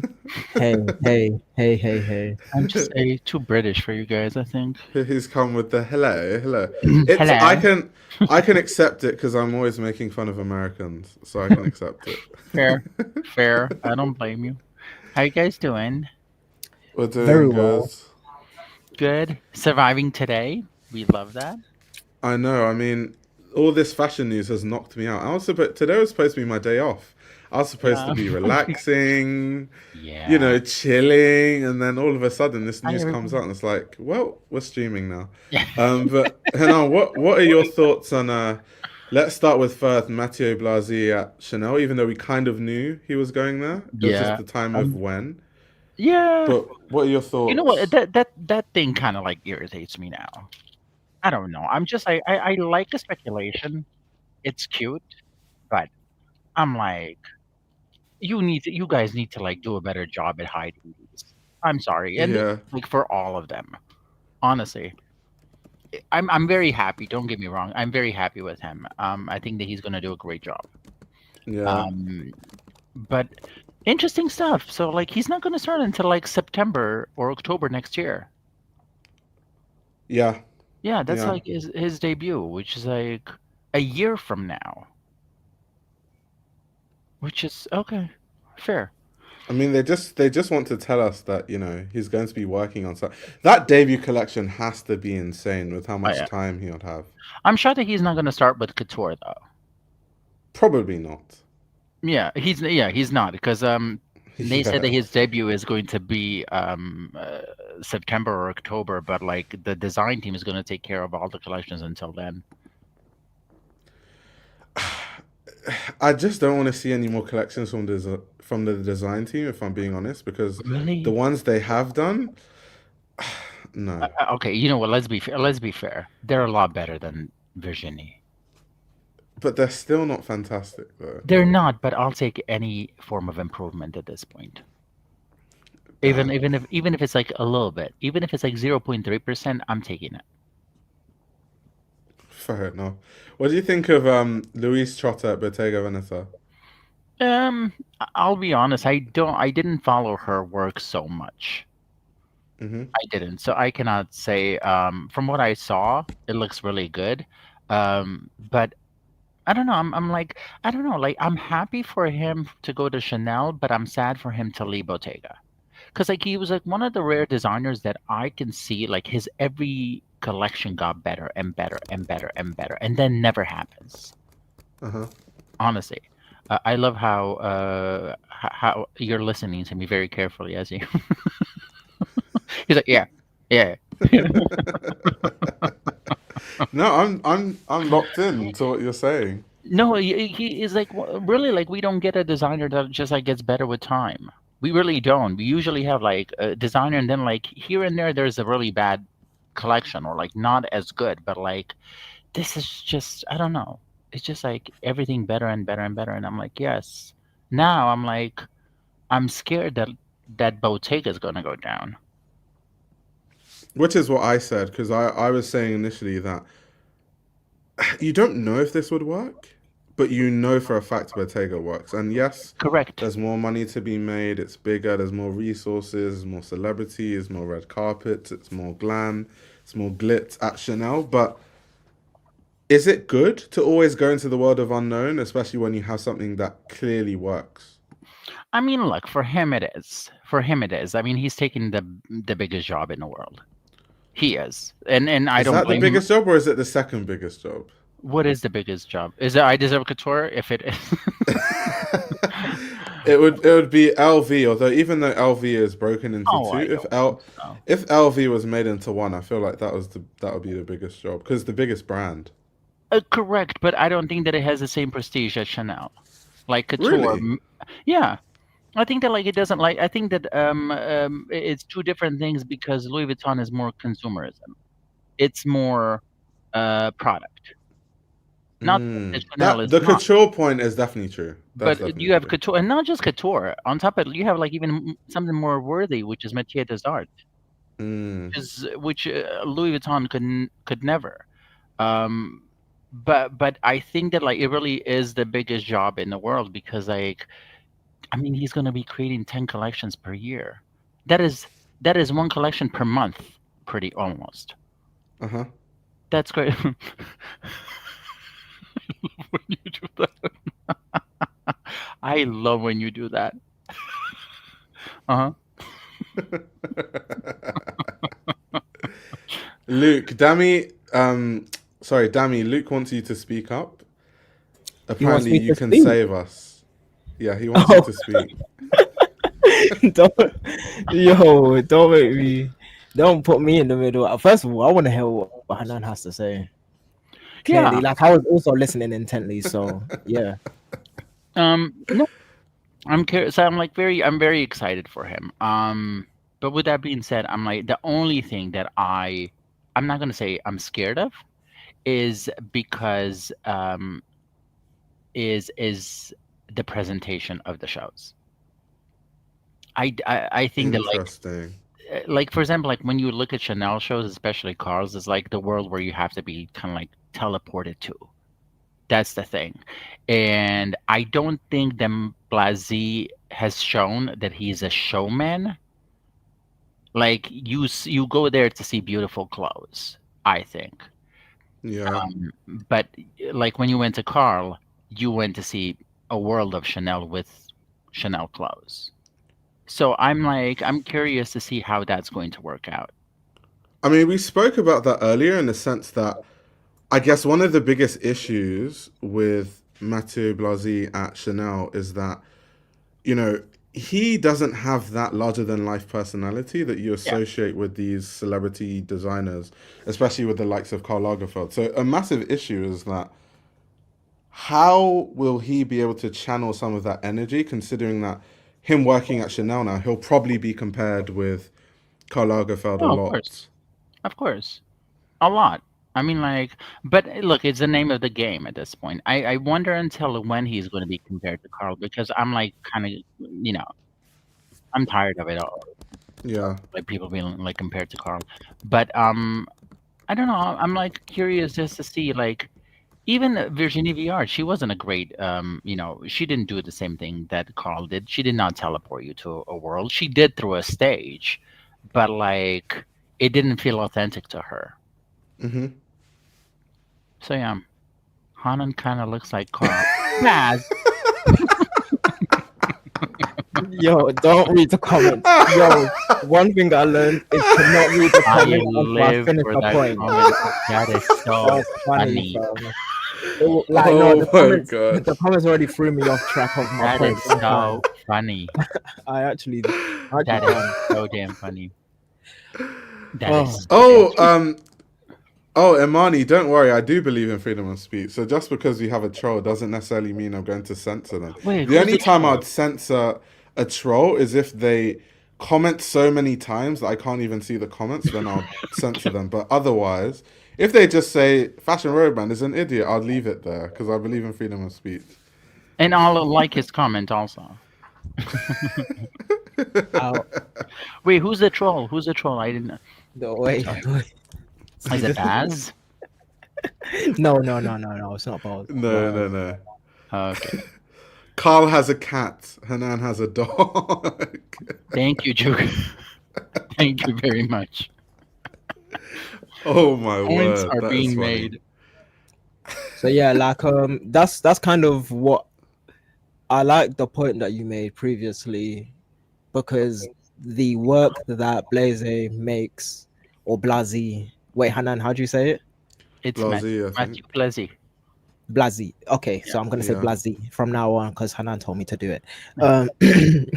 T. So he is like when I see his set design in Bottega, it doesn't scream the same thing that I would want to see at Chanel. However, the thing is, like I said, they made a point to write when it's companies of this magnitude, and we spoke about this in the Discord. Sub to the Discord. Also, like the video, like the stream, so that we're up in the algorithm. But Shameless plug. I love it. so what they made a point to do was to actually write his responsibilities like in detail, Yeah. and that is interesting, especially with a company of this size. I think they make it a point to tell you what you're probably going to see or what the designer should be doing, and they put a lot in this announcement article that can be broken down further. If I had time, I would have done it a little bit more. But just the language that they use says that he is up to the challenge of artistically directing the whole thing of communicating fashion across the spectrum for Chanel. Yeah. Like that is what he wants. Well, And his he, title, that's his yeah, title officially, Yeah. right? yeah, exactly. Okay. By the way, is this Lily Allen on the screen? It is, right? Oh, I didn't even see. No, You're they're British. descending into the You're ground. British. This is your girl. Like, how dare you? I can see the ground descending. That's what I can see. Yeah, it's Lily Allen, I think. She was like a Chanel muse for a while. So yeah, like I think that what he asked for is what he's getting and what he's up for the challenge for. So it will be shown when he does his first set and his first collection exactly what we're going to be getting. I don't believe it's going to be a closed dark room like we see with Bottega, because I do get the sense that he understands the sensibilities and the language of a brand just based on his artistic sentiments that he's put forward in the clothes and the stories that he's told for the brand that he was working at, especially considering how quickly and immediately he shifted the direction of Daniel Lee, and also the news that came out that was said that he done a lot of the work in quotes for the collections with Daniel Lee, right? Yeah. But they just looked different. So that all of that to say that if he that was is actually shady now, as fuck, by the way, though. yeah, When it was all of that shady, stuff came out, because bro. it was when Burberry was struggling, and of course Bottega was doing really well, and they're like, yeah, like you do know that Matthieu Blazy was actually doing a lot of the work anyway. That I was like, wow, that's shady as fuck. I mean, if it's true. No, It was just the you know, timing of it that was crazy. No, it's I love a good timing in fashion. My favorite was Michele dropping the Valentino collection on a Gucci day. I'm like, That was hey, nasty work. That was nasty work. that yeah. was like, This is what I mean about the egos and the wrestling and the, like, you know what I'm saying, they're fighting. The girls are fighting, but it's fashion. Do you know what I mean? Yeah. So wait, what was I? Juke, I am 100% with you. I'm happy that it wasn't Eddie Samo. Let me collect my point. No, I Let me like gather Elisa myself. Mar. Like, So do you really need to see a skinny Chanel? Like I'll show you. It's like just wear jeans and a leather jacket, and you'll be fine. Ta-da! Sunglasses. Sunglasses also. There you It's go. a whole aesthetic, Hanan. You need to understand. I don't know. It's a whole vibe. I'm not a Eddie Samo fan. We're gonna turn the Chanel women into rockers. that is, yo, talk about shade is crazy, my boy. That's funny. So yeah, Blazy will try to do his best, and I think it will be shown from the first collection because he's done it before. Like, he has a track record of shifting the whole thing on its axis once, so I do believe he's not afraid to do it again. Yeah, yeah, I agree. But to be honest, I do call bullshit on one thing, because Bruno Pavlovsky was like, "Oh my god, like we're going to let him, take Chanel where he feels like it." I'm like, I think he will, you know. I think I he don't. will. I think that they're too conservative for significant changes. Do you know why I think so? Because I think the conservatism has gotten them into some very horrible collections over the past 5 years. So I think if they know what's good for them, they should allow him the creative freedom to go in a different direction. Could be. Do you know what the other interesting thing is? That the news, I think all of us have read it, right, where Chanel is actually trying to compete with Hermes, Yeah. and they want their prices to equal Hermes on every single level, including the bags. So I'm considering people perceive Blazy to be luxury, which is one of the more interesting factors about this, and how much was said in the article, plus how, what you just said, Ayo. It's like, oh, we might actually see something dramatically different. We might Yeah. actually see something. I'm 80% Ayo, like 20% That's fine. Hanan on this, to be fair. Okay, Like, I don't I'm think out. any no, I don't think any 20+ billion dollar brand is just gonna let somebody take the reins and do whatever the heck they want with it. However, I do believe he has detailed, yo, this is what I want to do. These are some of my designs that I want to put forward. This is the values that I want to bring to Chanel. And they've been like, oh, okay, yeah, we trust in you now. You know what I mean? Yeah, of course, there are checks in place. I mean, I'm sure a lot of these luxury brands have learnt that from the whole Demna situation. So I think because Blazy is in charge of marketing campaigns, for example, they're not just going to let him just do whatever and not go through That's checks. I think that like you guys are giving them too much credit. I think you're giving them. Oh yeah, they're very cool with that. I doubt it, to be honest. I think that they're very protective. Look, maybe like for a reason. I think that they're going to. Oh, angry typing. I think that what they're going to do. I think that they're going to have like a very strict. Um, I don't know. I think that they're going to be like a little bit more strict because I think that he will want to do stuff that they're not okay with. That's the feeling that I get, but I could be 100% wrong. Yeah, I think he's said that this is what I'm going to do if I were here, and they've accepted that. So Yeah. whatever he's going to do is based on their okay anyways. So I do believe that, like, what they say, because it's very particular language. If you like read it out verbatim, it's not necessarily saying you can do anything at Chanel. You can, this is a whole wondrous world that you can transform into your own. No, it's like, we all understand, even just as a fashion public, we all understand, yo, there are house codes, in quote. There's a language, there's a Chanel woman, da, da, da, da, da.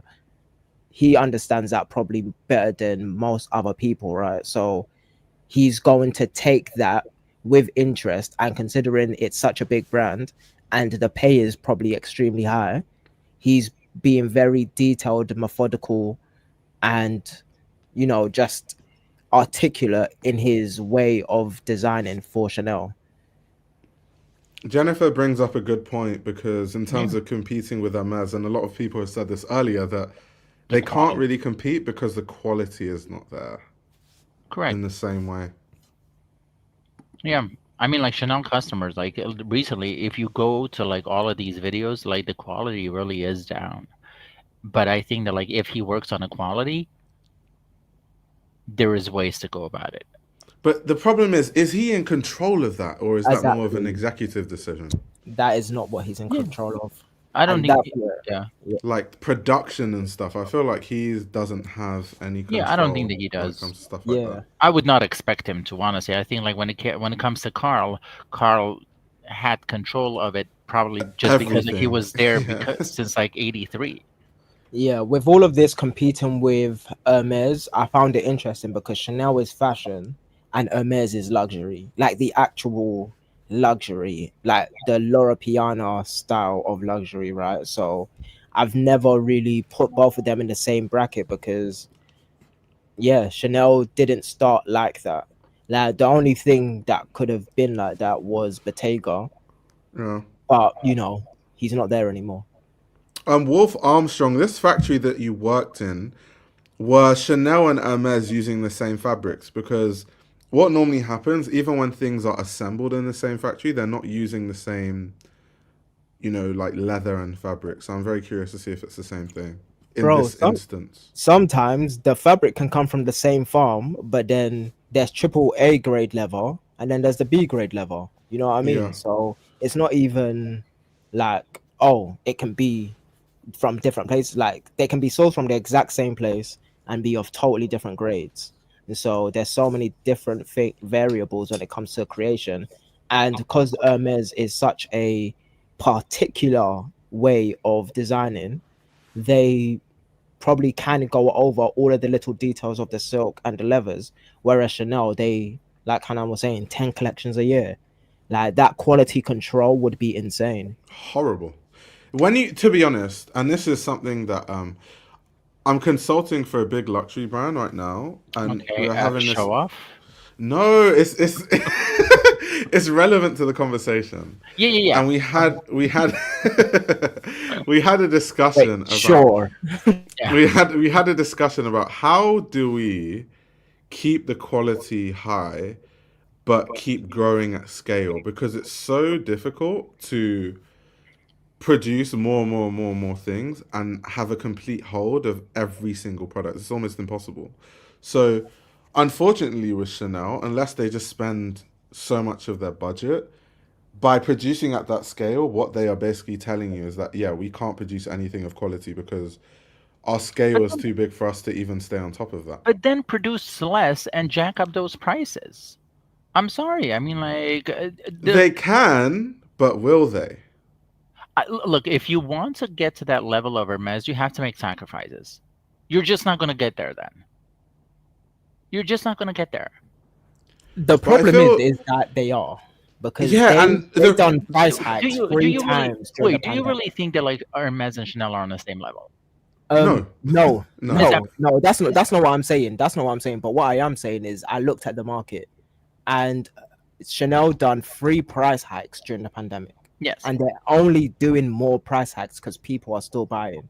So they're gonna hike that price up until the point of, yo, we can't do this anymore. And they are very close to the Hermes price point from all of those price hikes in the past 4 years. So they are doing it in terms of monetarily, in terms of quality. You know what? I need to feel all of the fabrics, but yeah, everywhere, to know whether they're the same quality. Yeah, it's They're not. and considering that their revenue last year was literally $19.7 billion, it's just Who?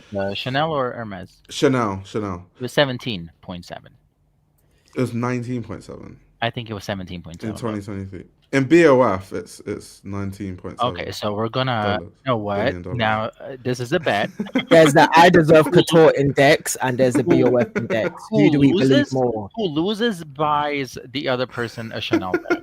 This is Gay Hell Stradamus we're no, talking to right Chanel now. bag hell no. with the worst quality ever. Wait, do you have like a spam page that's called Gay Stradamus? I think mean, you this is where it Yes. says it. I just put it up on the screen right now, so it says it $19.7 billion in No, I 2023. thought that it was So 17. unless BOF, Wait. maybe they made a mistake, BOF, but BOF don't make those type of mistakes though. That's the funny thing about BOF. Okay, here's my point though. They Oh, like, I'm sorry. okay, The climb was 17.7%. Oh, yes. never mind. see, This is See? what I was going to say. you owe Congratulations. me a You Chanel just bag. you just want a Chanel bag. Yo, wait. Chanel bag from like the Canal Street. The quality is the same. It's a Chanel tote. It's a Chanel tote from Canal. Same quality, dude. Okay, well, the jump that they made, like, okay, the jump they made was also akin to the jump Louis Vuitton made. Obviously, Louis Vuitton made a bigger jump because they expanded their market to China, even though their China market is shrinking now because people are buying less. But that's not the point. The point is that they made the jump. Like, for companies to make those type of leaps and bounds over the course of 4 or 5 years that they've been doing this, one, it's unstable and everything is stabilizing now, but two, they stabilized at this point in 2023 and they're still there at 2024. So that means that their highest point is still 2024, and their value to not the marketplace but to their customers and shareholders is sky high right now, because the price of Chanel bags have gone up. So people that bought in 2018 can sell for even more, or the bag that they hold is even more valuable today. And for the luxury customers, especially back in 2016 and prior to that, what people loved the most was, or not loved the most, but what people loved about their brands is that the brand will grow and they will be better, and the thing that they bought early would hold more value, especially to resellers. So yeah, like, I think it's a little bit of even though I don't perceive Chanel and Hermes to be the same, what they're doing in terms of their economics is something that is unheard of sometimes. The way that you pronounce better, I live for that. Wait, do I He pronounce it said differently? better. No. You're so British. I'm sorry. Am I British like that? No, Damn. it sounded like so British. She goes, the way they do it is better, and I'm like, I try to enunciate as much as possible. However, I it's live not. It's my T's will always be dropped better. because it's only tea time at 7 and it's 9 p.m. currently. But what I was going to say is like, because they already make 19.7 billion, they're almost stuck.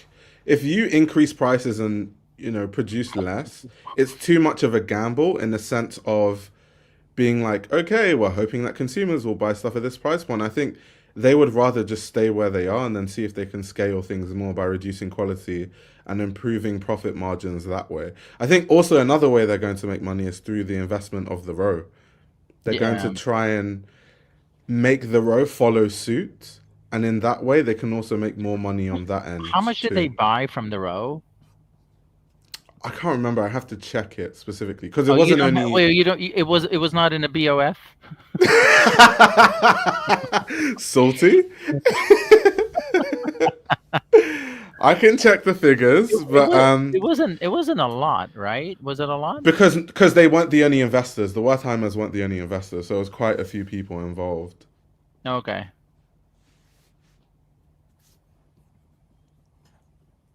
I'm Wait, curious. How much. what is Luke talking about? If Blazy needs a Twinkie secretary, I volunteer. Luke, get your mind out of the gutter.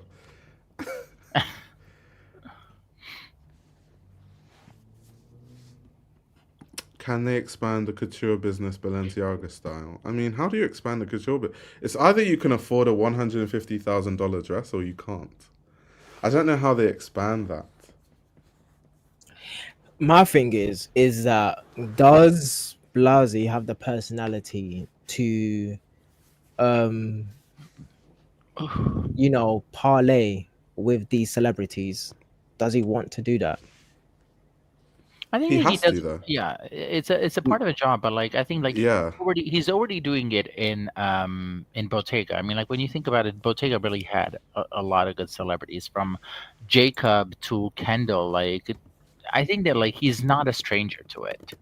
I think it's just like a different bunch of people. You think so?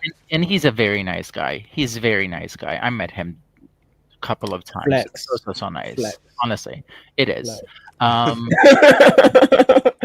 But really, really nice guy. Really down to earth. Normal. Really like normal But kid.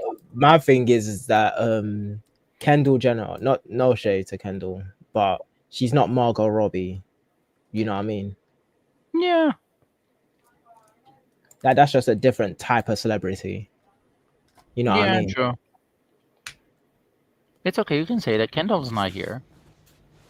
I don't know, man. There's 230 people in the chat or whatever it is. So The thing about these live streams that's really scary is like now there's never know, 250 people, but the commenters are always like, I know everyone that comments because it's the same people that comment every stream. Okay. Maybe like 30 people. So it's a nice community. But the thing is, I always wonder, who are these other 220 people? Are you? Bro, Like, literally who 10 actually are people you? comment and there's 250 people here. Yo, who are they? As RuPaul would say, reveal yourself. Like, Yo. who are you? Yeah, exactly. Everyone, please like the stream so that we get up in the algorithm. Yeah, fam. Sassy says we're shy. Aw, that's Aw. cute. Damn the spies. Industry insiders lurking.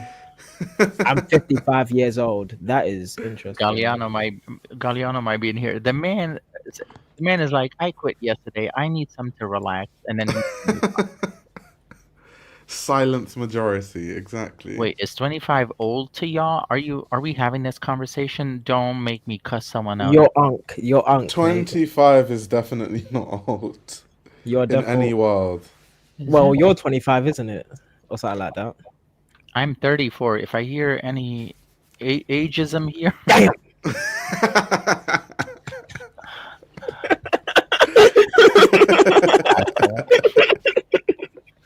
come baby. Come baby. Oh my gosh, that's funny. Okay, somebody wants to say hello. I must be really old then. If There you 25 is go. old. Yo, Jeez. do people call you Unc? There you go. I'm an old man. I In know people call CSM, they you. called me Unc. It was I know so they call you annoying. Dad, but do they call you Unc? And then Bro people are said surprised you're dad. 34. Really? That's a compliment. They're like, oh my god, we thought you were so Well, much I'll younger. take that. I'll take that. Yo, Zico. Up here, up here. Somebody wants to say hello. people said you feel 22. Oh, I'll take that. I'll take that. Thank you. Hanan makes me realize I need a dog because every time I'm on FaceTime with him, there's always women stopping him, like, oh my god, like, what's your dog? Oh my god. I was like, yeah, I need a dog ASAP. I swear, it's a chick magnet. Too bad I don't like chicks. Every second, it's just like, oh my Yeah. god, can I see your Come dog? here. Like, what is it? Come here. Yeah, What do you that's- want? What are you doing? No, you should get a dog, honestly. Oh no, I will. Don't worry. Yeah, they are. They are honestly like it's a chick magnet like crazy. You can meet so many amazing women. See, you heard it here first from Hanan. Someone it. said you're only as old as the person you're. Never mind. I'm not even gonna repeat that.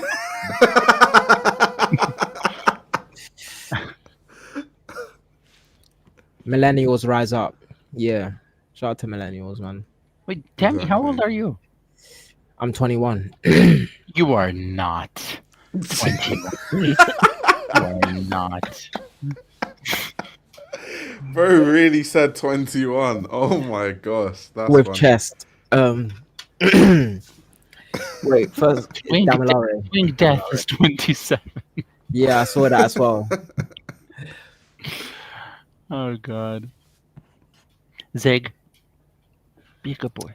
Stardust. Oh my gosh, Imani is on smoke today. Whoa, Bro, stop lying. going You're on? like, What's oh, going on today? golly. Oh my gosh, Golly. what is happening today? Dammy, you Wow. have 5 working days to respond to that. No, you know what? Yeah, I'm okay, man. Because if it's not read out on stream, then it didn't actually happen, technically. So, shout out to all the people that don't read the comments to see my. Imani is my stream up. I love it. Imani either checks my checklist if I mention CSM or the fact that I was a pattern maker or the fact that I'm a consultant for brands. She's always like, yep, we hit the checklist. Or she'll say, guys, he's telling you guys to donate so he can pay off his student loans.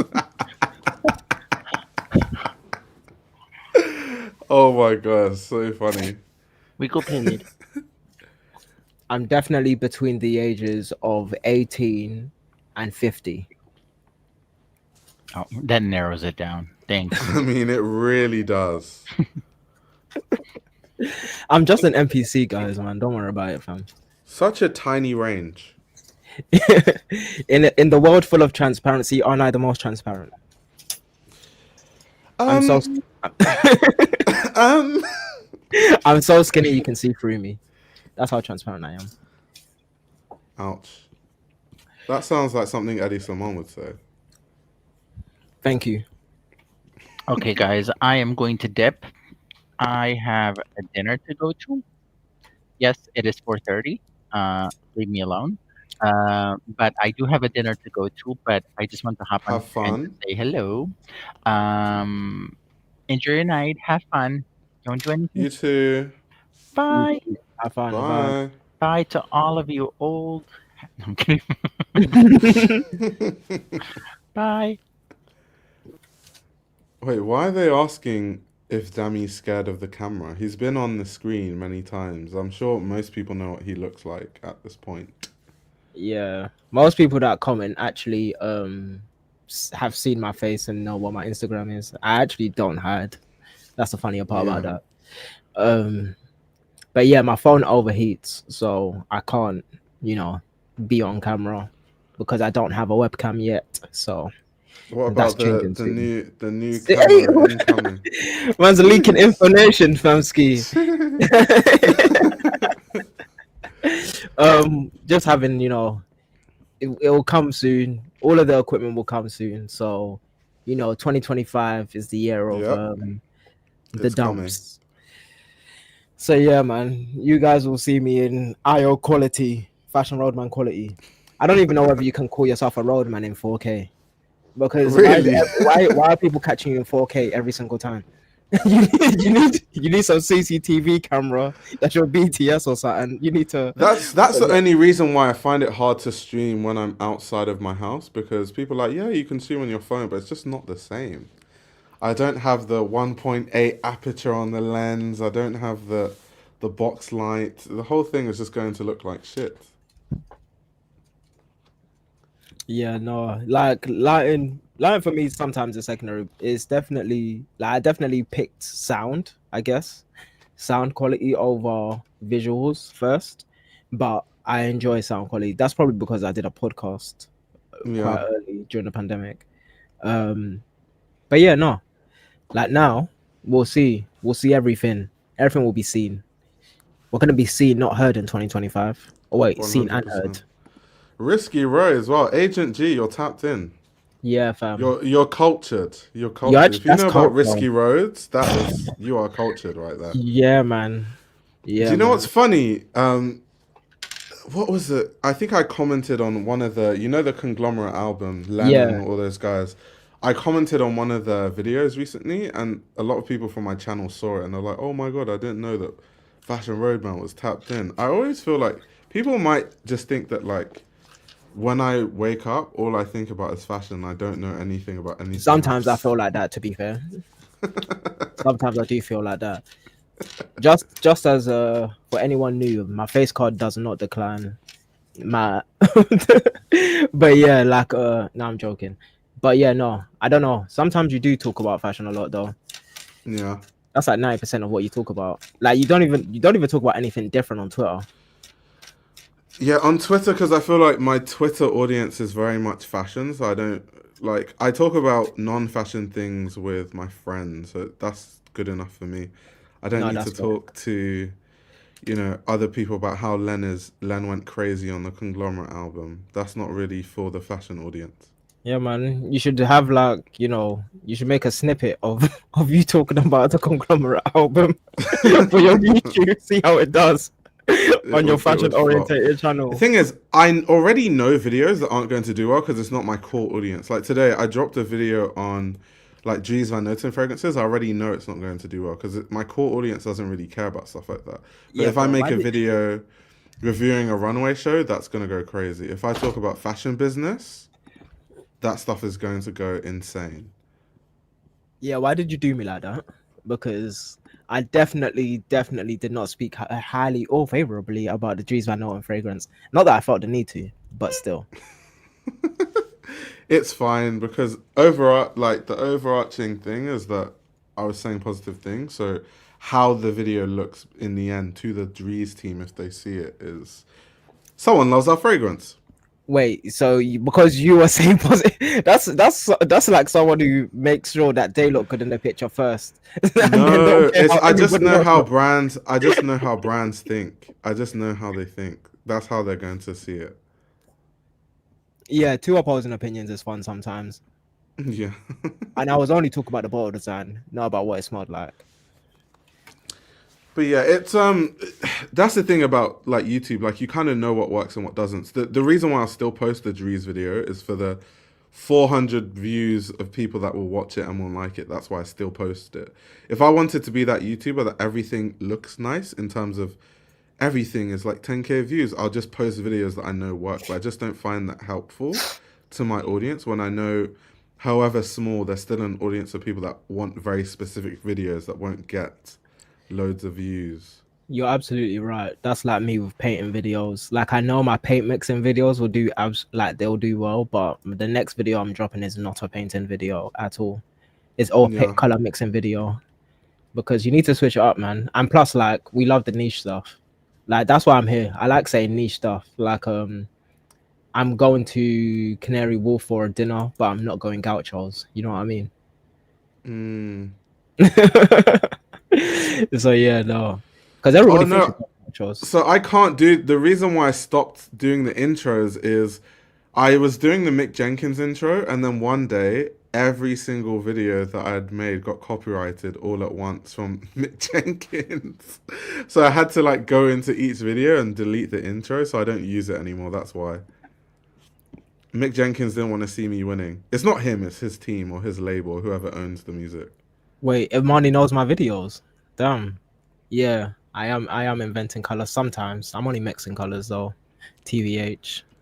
Dochi intro. People want me to be homeless. Yeah, no. Dolce I intro will can't actually clear that. that will collapse your whole page, fam. You'll get the email from YouTube saying, "Yo, this so and so and so and so, fam." My monetization will go into the toilet if I use the Dochi intro. I love Dochi, but yeah. Yeah, trust me, fam. That tiny desk was crazy. That was Amazing. absolutely amazing, Amazing. fam. No, But man. yeah, anyway, on that note, thank you guys for coming to our TED Talk. We shall be, talking about John Galliano tomorrow. But until Yes. then, watch the stream back if you missed a few points. And I'll see you guys later. Thank you so much for tuning in and having this discussion with us.